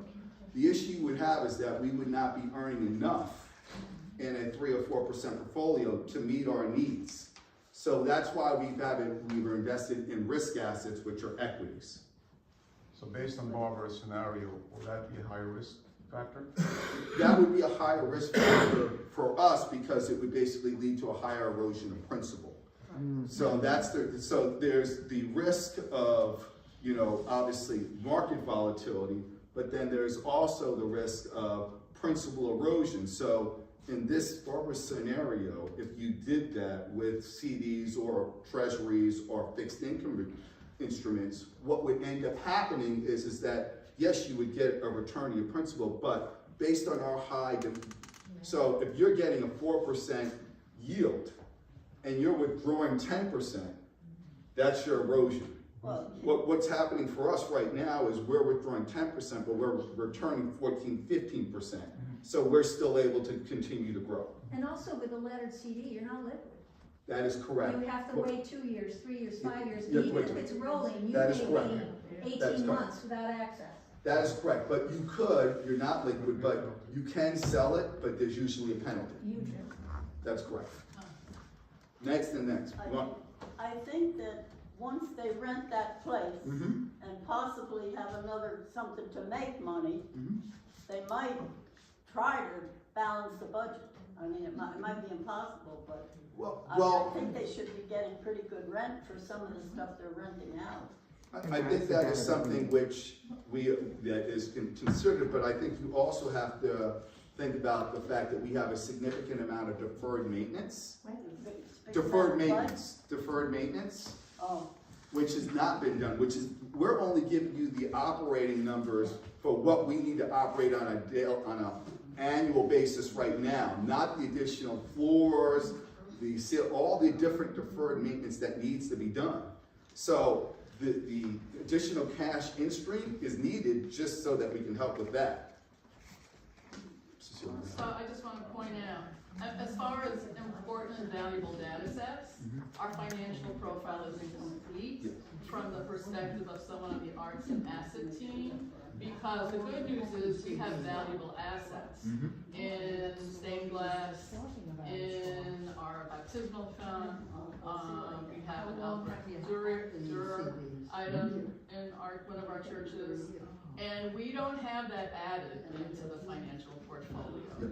So the good news is we have it and we haven't broken any of it yet. We can't afford to repair it, which is like the invisible part of our B&G line. But at some point, one of the hard decisions will be, we need appraisals, we need to kind of fit that into our financial profile, and we need to make some tough decisions. If we cannot repair them, I don't want that stuff to be destroyed on our watch. It's a real fail under fiduciary responsibility, but we have some hard decisions to make along that route. Agreed. I just want to say. Go ahead, John. And this may be out of left field, but we also have, I'm not sure actually what we own or don't own on the 2 pieces of property and the buildings that we own. I mean, I'm selling my house, so I know what my little tiny house was valued at. So we're also sitting on a lot of funds in buildings and property. Of St. value. Paul's owns its own campus. And I We don't didn't- know we didn't about take Trinity, money. but Trinity campus either, but as Grace, we're sitting on real estate Real estate and buildings. Yeah. And I just wanted to throw that out That's good. there. As an asset. Right. Right? I'm done. Yeah. Thank you. I'm done. No, we pay fees. Thank you. Thank you very much. I just jumping really quick back to financial update with Beth. And so, if you remember at one of the meetings, I said if we fixed up all this space, I made a guess. I said we'd get maybe $50,000 in rental income at that point in time. And I said if we could do that, $50,000 a year times 5 years, another $250,000 million. At the time, our deficit was running about $230,000. That over that course of time, we would start to degrade our deficit back toward zero. So just real quickly, for this year, 2024, we're looking at a potential rental income of $45,000 from what we already have coming in from Open Door, Old Will Singers, a few other people coming in. And we made a projection right now, roughly $50,000 to $70,000 a year going forward based on the landed shop and all the space that has been redone. So to reemphasize Beth's perspective for this space, which includes the educational wings, the office painting, the painting in the education wings, and the floor, the kitchen, and everything. This was all kind of, and actually the cleanup of the spaces that we've had. That was roughly $35,000, I think. But it was covered. But it was covered through a gift from an estate gift. So that money's not being seen as part of the kind of the financials that Beth has showed and provided you in today's financial statements. So you're looking at statements that are operating, which means what it takes to keep this campus open, pay Hal's salary, Megan's salary, organist, and everything else. All right? Let's see. The deferred maintenance building grounds. So this is really kind of critical because this makes it unfortunately or fortunately it's a big part of our assets here as Grace. So right now our volunteers on the committee, Kate Penzick, Mark Monroe, John Natali, myself, Father Hal. We look at all the campus work that's going on, and we're moving toward a kind of a priority urgent decision-making piece. So if you did priority on one axis and urgent on the other axis, and you divide it in quadrants, we're looking at the high priority, high urgent.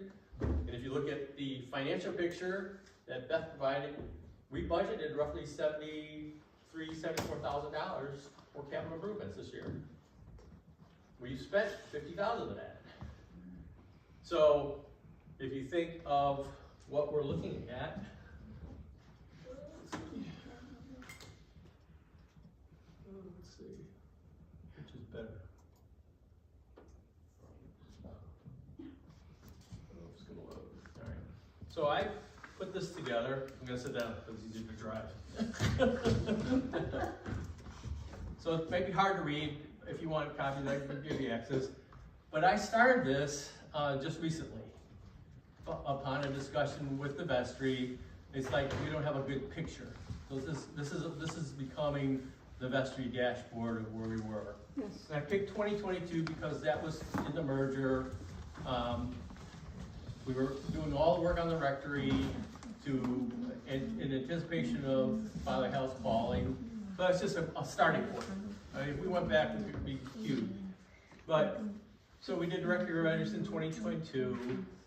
We've got the Trinity Powder Hall, Parish Hall. That's been ongoing since 2021. So, if you don't know about that, the floor was sagging. So, We had to call engineers, they had to bring in architects and assessments and drawings. We brought in a contractor to do a temporary install of pilings and footings in that space so that space could be continued to be used. So this is all new. I just literally put this in yesterday, so it's a work in progress, it's not quite done. But the engineers alone, you know, we're looking at a projection of, so our approved investment proposal is $8,000. You know, we did the contractor to put the temporary footings in for $15,000. When we were looking at that space, we realized that part of the reason for that flooring was water damage coming from the parking lot through the alley between the parking retaining wall and Potter Hall. We find out that every single gutter lead from the gutter to the basement is packed. So now we have to clean the gutters. You have to take off the downspouts, the leads down to clear those out. Then we find out that the plumbing from the lead that goes under the basement of Trinity to the sewer lines are packed. So now we have to bring in jets, stream jets to clear those out. So now we're up to over 10,000, 10,005 to clean the gutters. So we still have to file the drawings with the village for permitting, so we can put the permanent flooring in. We still have to secure a contractor for annual gutter maintenance. And we're already looking at costs of $30,000. Daryl, I feel like everyone's ready to throw their drinks at me. No. That's only one I know. section. Well, Okay, I can't read, so. Well, and There's it's two just more not for you to read, sections. but for me to read and kind of tell you a story. Yeah. So now, if you walk around Trinity now, especially on a rainy day, if you happen to go across the catwalk through the red door, and you walk into the big upper room, that carpet's gonna be soaked. And then, food pantry's in there 3 days a week, and they tell me there's a leak in the stage area. So they're worried about mold, rotten food, spoiled food. Then you leave the upper room and you walk the hallway toward the stairway and the church offices. You look by the chimney, and that roof ceiling is falling apart. Now you go downstairs and you go out to the church. Most people don't come to the narthex side of Trinity, but if you did, you would know that that's been leaking for a long, long time, for years. So it's a big, big problem that, you know, you've got a big roof at Trinity Space, which is probably 3-4 times the size of this roof.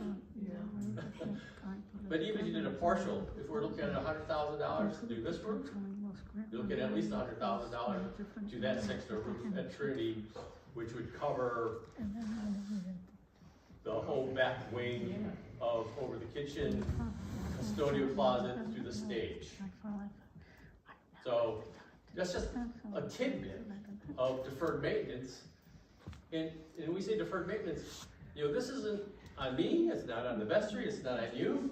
This is stuff that just got, oh, we'll wait another day, and now you're looking at 20 years later, and here we are, it's our deferred maintenance. So I can go on and on and on through this list. It goes to 15 today.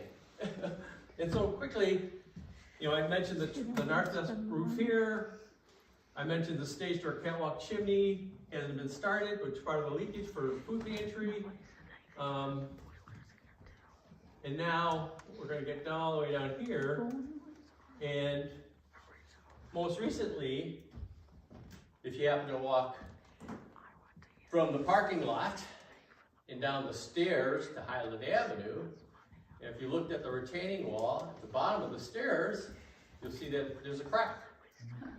Then you walk all the way down Highland Avenue to Potter's Hall, and you look at the wall on the other end, and it's cracked. I have no idea what that means, other than the fact that from my younger days as working for a landscape contractor, they would say that's a big ass job. And then you walk into Potter Hall, And you're gonna see that you've got these massive 14 by 9 by 10-foot stairs that have a little bit moved away from the door and the wall, the foundation that needs to be repaired. I don't know, I suspect it's erosion, it's water damage, big storms, everything moves. And even though we did all that work on our gutters, we did all the water remediation on the gutters, the leaders, the drainage, that works, there's still enough water that comes down through that alley that gets behind those stairs in the Potter Hall floor to push those stairs up.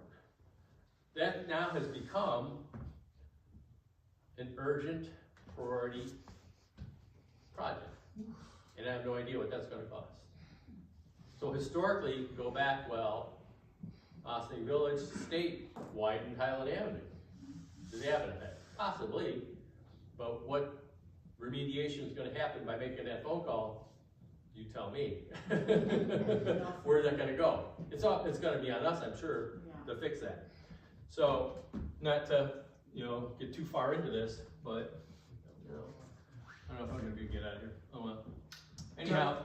Daryl, while you're doing that, can I just make just a statement? So this is why, like what I was referring to before, this is why we're asking folks, look, if you can help out with signage, that's great, because there's other really huge things that occupy our time and frankly should be occupying our time. It doesn't mean the signage is important, it obviously is. But what Daryl just said last, for me, is like one of the big messages is, none of this is because anybody here has or is doing anything wrong. Every church out there has kicked its deferred maintenance. Every single one. All my colleagues talk about the same thing. It's just we're the end of the road. So it falls on us, and this is part of the data. So you Just found quickly, we're just gonna breeze through some of the damage that's going on at Trinity. You can see the walls cracking, the ceilings falling out. Right here in our own narthex, you see that there's a crack right here outside this door. And when it rains, you get lots of water pooling here and the stairways coming through here. This was taken long ago, and if you actually walk out this door later on, it's even worse than it is right now in this picture. In fact, Chop pointed out when we walked in, ooh, it's bad. Even though we did all this work, the gutters are already clogged, and we need to get the gutters up at Trinity. There's several here that need work before we end up with clogged gutters leaders again. Here's that look on that wall, retaining wall looking up Highland Avenue. Here's that staircase, and I purposely put the quarter there so you know how big that gap is. So with the 2 quarters. Let's put some cement in there. Lipstick on the pig. Put it in there. Does Potter Hall have a basement? It's a ground, just like this one. Oh. It's ground space. You can actually, whoever has been fortunate enough to go into the basement at Trinity, you can walk all the way to the back, and there's actually a crawl space that you can access back there. So, we've all been there as homeowners.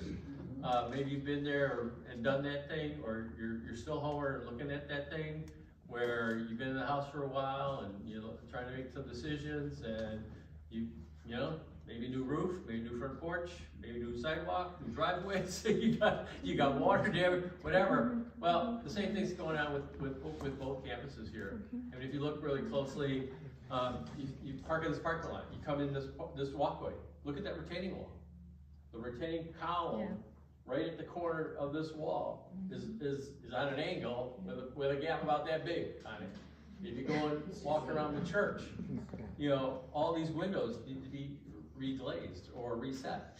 We've got broken windows in lots of places, like there's a cracked glass right here.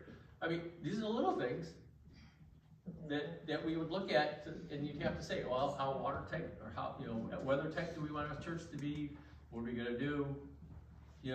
These are the things we look at every day, and listen, with a $75,000 budget annually and a $200,000 withdrawal from the endowment, which is, say, 10%, and Richard just told you to be conservative and sustainable, you shouldn't be taking 4 or 5%. we're taking 10 or 12% every year. That's what we, as your vestry and your fiduciaries, are addressing, and that's why we're looking for your input in the months and possibly a year to come. Let's see. So, and this is just a quick example of where the vestry's been. Again, we've actually looked at this whole urgent priority piece for the vestry. Again, the vestry's trying to stay up at the high urgency, high priority, or the 60,000 foot view. We talked about the same poll questions I asked you at the beginning of today's session. I'd ask the vestry, quickly, what's your take on the sustainability of the two campus model? And we said, well, this is what we need. We need more data. What do we do? How do we get the data? What data do we need collectively to make decisions? And we're here to get it. That's all. We're looking for your input. Help us find the tools, and we'll put task force if we need to, or we jump on this to get the data, present the data, have really in-depth constructive discussions with everybody. What's the best method for discussions? Is it a group like this? You've heard a little coffee clutch little thing at a house thing with a vestry person. We're open. We're wide open as to where we go with all these questions, and just looking toward Grace's future. So so we've opened our discussions today. No decision making, just facts. Giving you a little show and tell. We need to know what data is needed to guide our discussions and decisions going forward. How and when we continue discussions and make decisions. Timelines. So I'm a corporate guy, right? Whose role is it? Who's responsible for it? Who's accountable for it? And when does it get done? So our annual meeting's in 5 months. We started this work. You need to tell us what we need to do in the next 5 months so we can have a better presentation for you in February.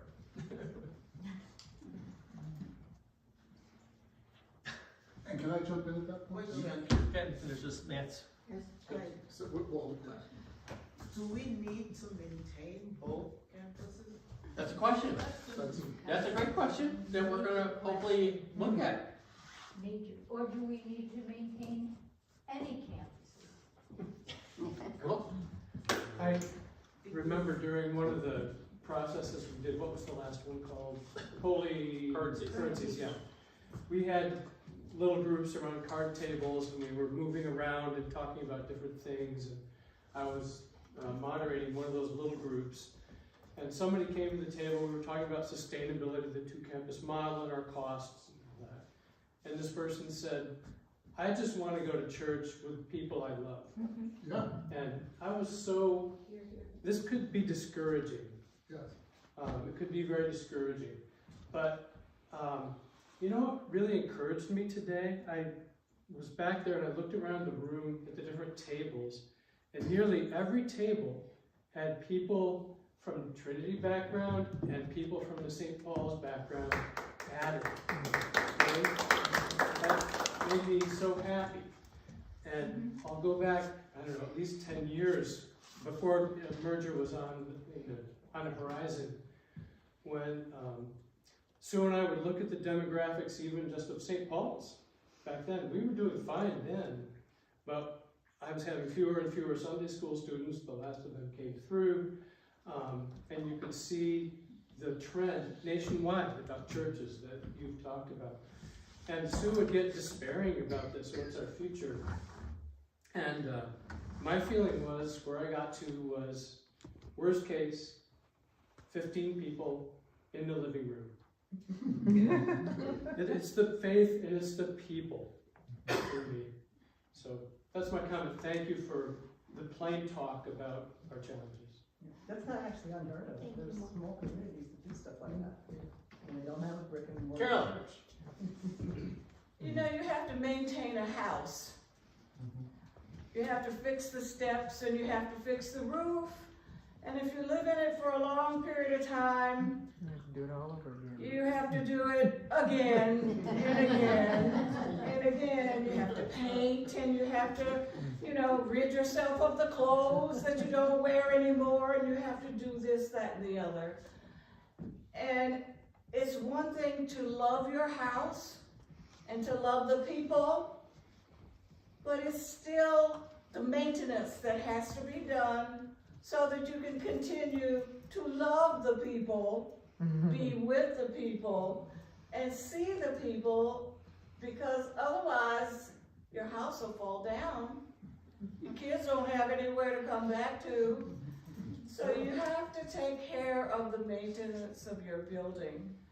And I didn't realize, I did know some of this, but it's daunting in some ways.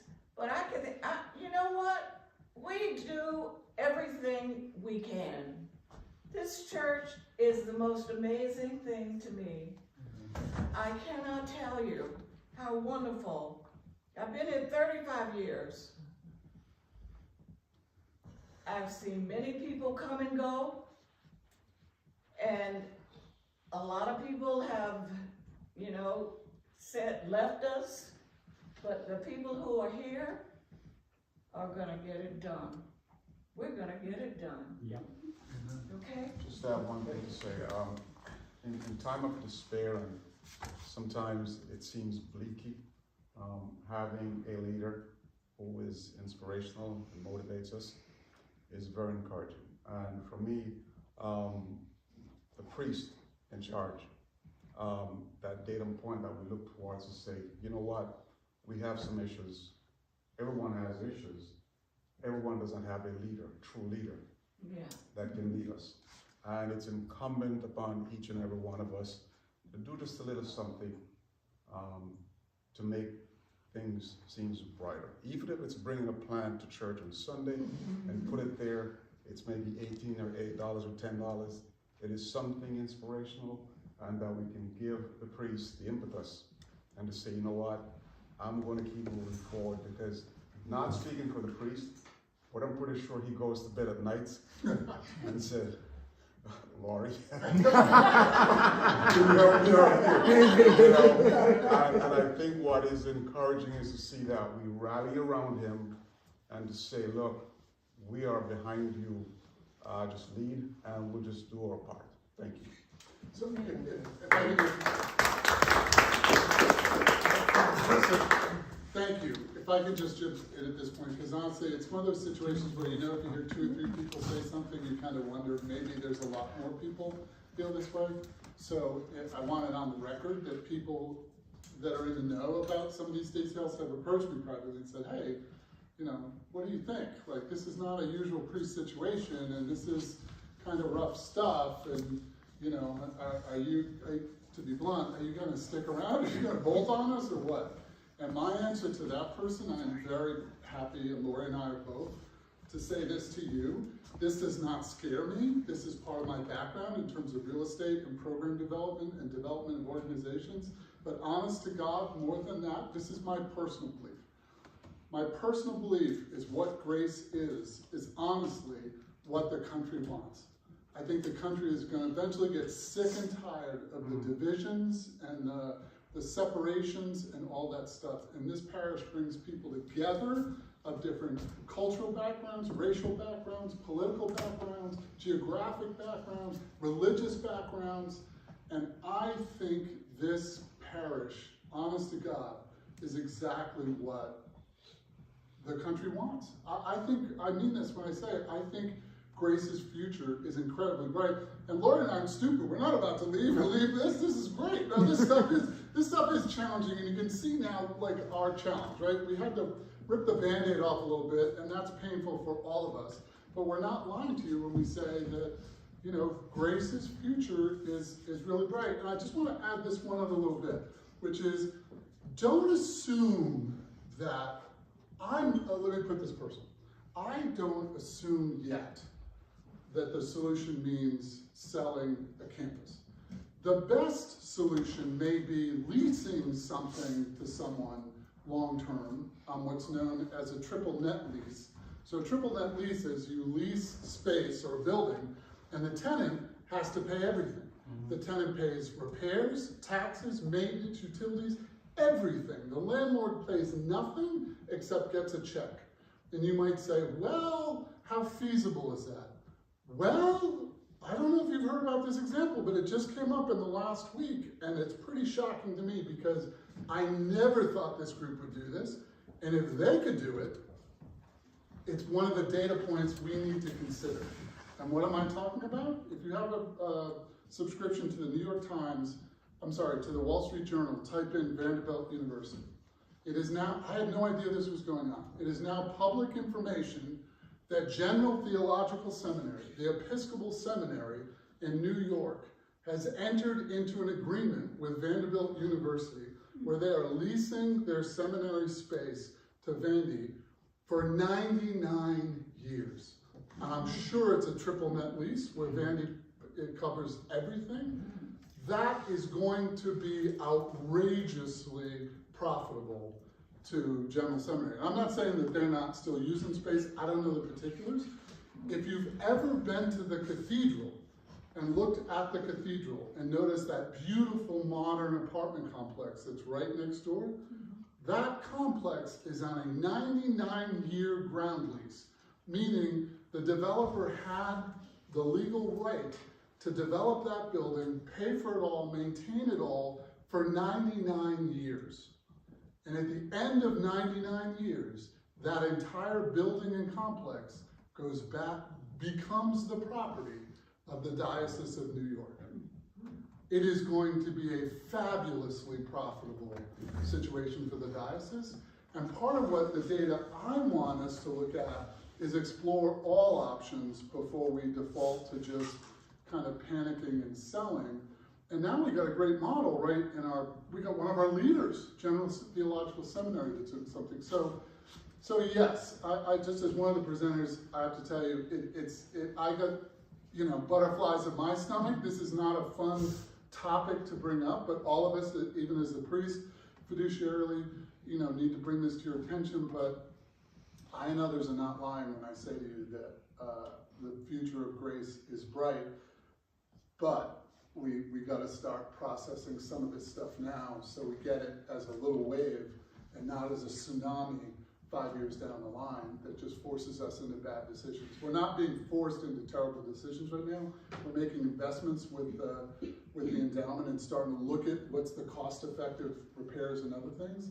But, we thank you for tolerating this conversation. And the folks that aren't here, who are your buddies at Grace, let them know about it. Share with them this. We have intentionally recorded this so that people can watch this, and come back later. We'll have other packets so that people can do this. And I just want to say, for me, the folks, Daryl and Cecilia, as your wardens, are fantastic, and your vestry is fantastic.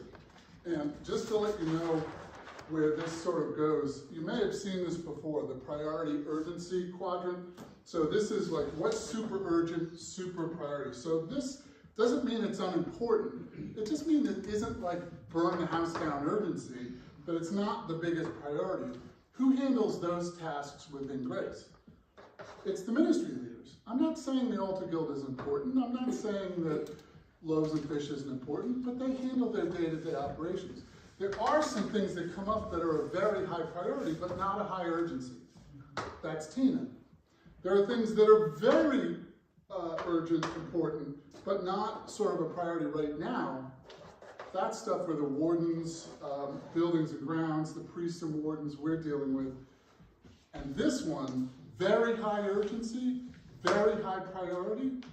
There's only one group at Grace that has the fiduciary responsibility to deal with the high urgency, high priority stuff, and it's the vestry. And that's what this is here. And the biggest issue is all this financial stuff. So I really applaud them for their maturity. There's a lot of churches that would have just punted this and just said, let's just keep, frankly, you definitely know churches that have burned through their endowment. You absolutely do. I do. I got a message from one of the bishops asking us to come to a church last Sunday because the church was closing and they wanted to have a special service for the church that was closing, Episcopal church. That's it. We're not gonna close. We may have different tools. We're not closing. I'm not going anywhere. Lori's not going anywhere. I invite you not to go anywhere. And more importantly, because this is our theology, honest to God, the need that I see joining you, the need in Ossining is great and is growing ever greater. And people need the kind of theology and church and culture that we are bringing. They need us. So this isn't even just about us. They need us. Yes. Many of you don't know me because I've been in and out of church for the last year. My name is Jackie, but I want to let you know I came after Grace was Grace Church. And the reason I came to Grace Church is so many of the goals that Hal's talking about and other people. I was a member of St. Mary's Church for many, many years, and we went through the challenge of closing our church, despite many different things. And part of it is that we were not open to some of the things that you're talking about. The beginning of just merging with someone else so that we could afford to have a church.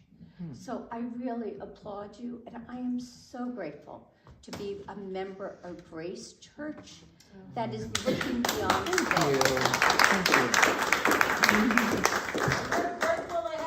Yes, we are. Thank you.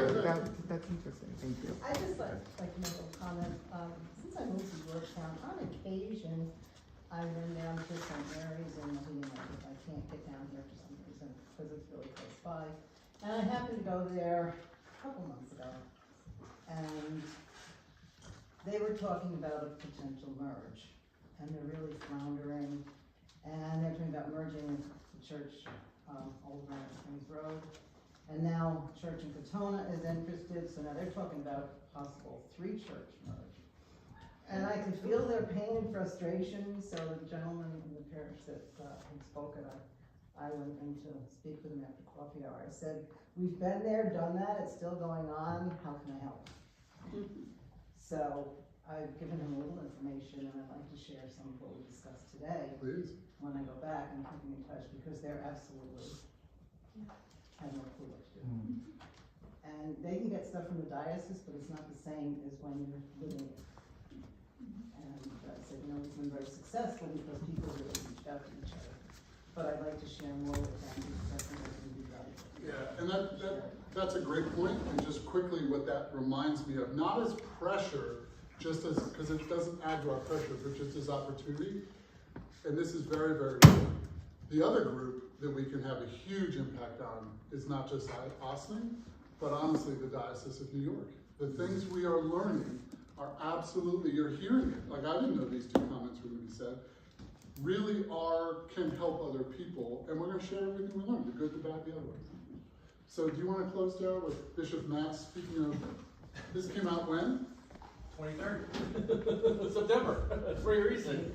I don't know if people get the diocesan emails, but his most recent Monday morning notes, this is a direct quote from his email that, here we are, gathering places we love, Carolyn, reaching out to our neighbors, Carolyn, all our time to use finances and increased property issues, and then you're relying on a smaller number of volunteers, and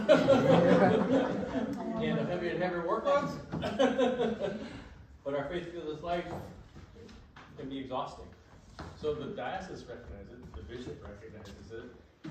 I'll just confirm that with his own statement. And we are part of, hopefully, the solution. Yeah, and we're not alone, and I might have missed something when I stepped out just to thank Richard, and but we have a lot of resources. We have a lot of resources, and we're the greatest resource of all. And God is going to be with us in a very real, tangible way, and I believe is. And you know, this is a hard meeting, but it gets better. Like, there'll be some other moments where we get some data we may not like, but let us know what it is you do want to get. These are the, this is the data point that the vestry is now looking at, but we're in this together. Lori and I am foolish, and you're not foolish. None of us would be here if we didn't really believe that this wouldn't work and it wasn't needed. And it will work, and it is needed. So, thank you for having the maturity to sit through a really hard meeting. This is a hard meeting. This is a hard meeting. There's no doubt about it. Joe. I just wanted to say that there is, before we all told, Yes. there is food left over. There are some to-go containers, right? I would say that feel free to take Oh, food with you. Joe, how can we help? Like, do we, are these getting washed? How can we, mini hands make light The work? tablecloths will be washed so they can just be gathered and put in a pile by the door. Okay. Or on the bench All or right. whatever. Chairs need to be folded, tables put away. Okay. With gas and, you know. All right, perfect. Okay, Is thank that you. the first, I don't think. And take food. Are we included or what? Why don't we just, before we go, why don't we stand? Thank you. Thank you, on behalf of the vestry. Yeah. Here for this ears, your eyes. We look forward to hearing from you in some form or fashion. Joe? I just have one more thing to say, and that's to thank Daryl and Cecilia, who have done an Yes. unbelievable job. Thank you. I'm sure to say that. Yes. Thank This is like on steroids, Warden's on steroids. Yes. You guys are awesome, and doing so much work, and with the help and leadership of Reverend Hal, who got his props from Milton. But I wanted to give props to you guys because it's a tough job, and you're doing it brilliant. So thank you. Thank you. Fearless leader. All right, if possible, why don't we close, if you can grab someone's hand, we'll do a circle. Charles, come right here. I don't know how we're gonna do that.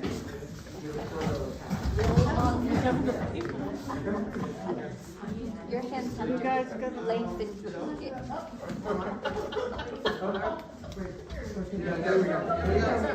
No, Kate. I'm getting pictures. I know you're getting pictures, but you join my hand right now. We are going to wait for you. Kate's doing it. Oh, Kate's got it? Good. Kate, we're not doing it without you, But so you have to get let's the go. circle, Kate. Yeah, Mom. I'm not doing it without you. There you go. Okay. You can get your GoPro. Why don't we'll say the Lord's Prayer together. Our Father, who art in heaven, hallowed be thy name. Thy kingdom come, thy will be done, on earth as it is in heaven. Give us this day our daily bread, and forgive us our trespasses, as we forgive those who trespass against us. And lead us not into temptation, but deliver us from evil. For thine is the kingdom, and the power, and the glory, forever and ever. Amen. Let us go in peace to love and serve the Lord. That's it. I know. That's true. I know. We have to get back. So do you need to just take a quick? Take pictures while I say What about that? Oh, Gina with her girlfriends. so take a selfie Right there. when you guys Right go. where you are, just take a selfie. Right there. I'll make you know this way. That's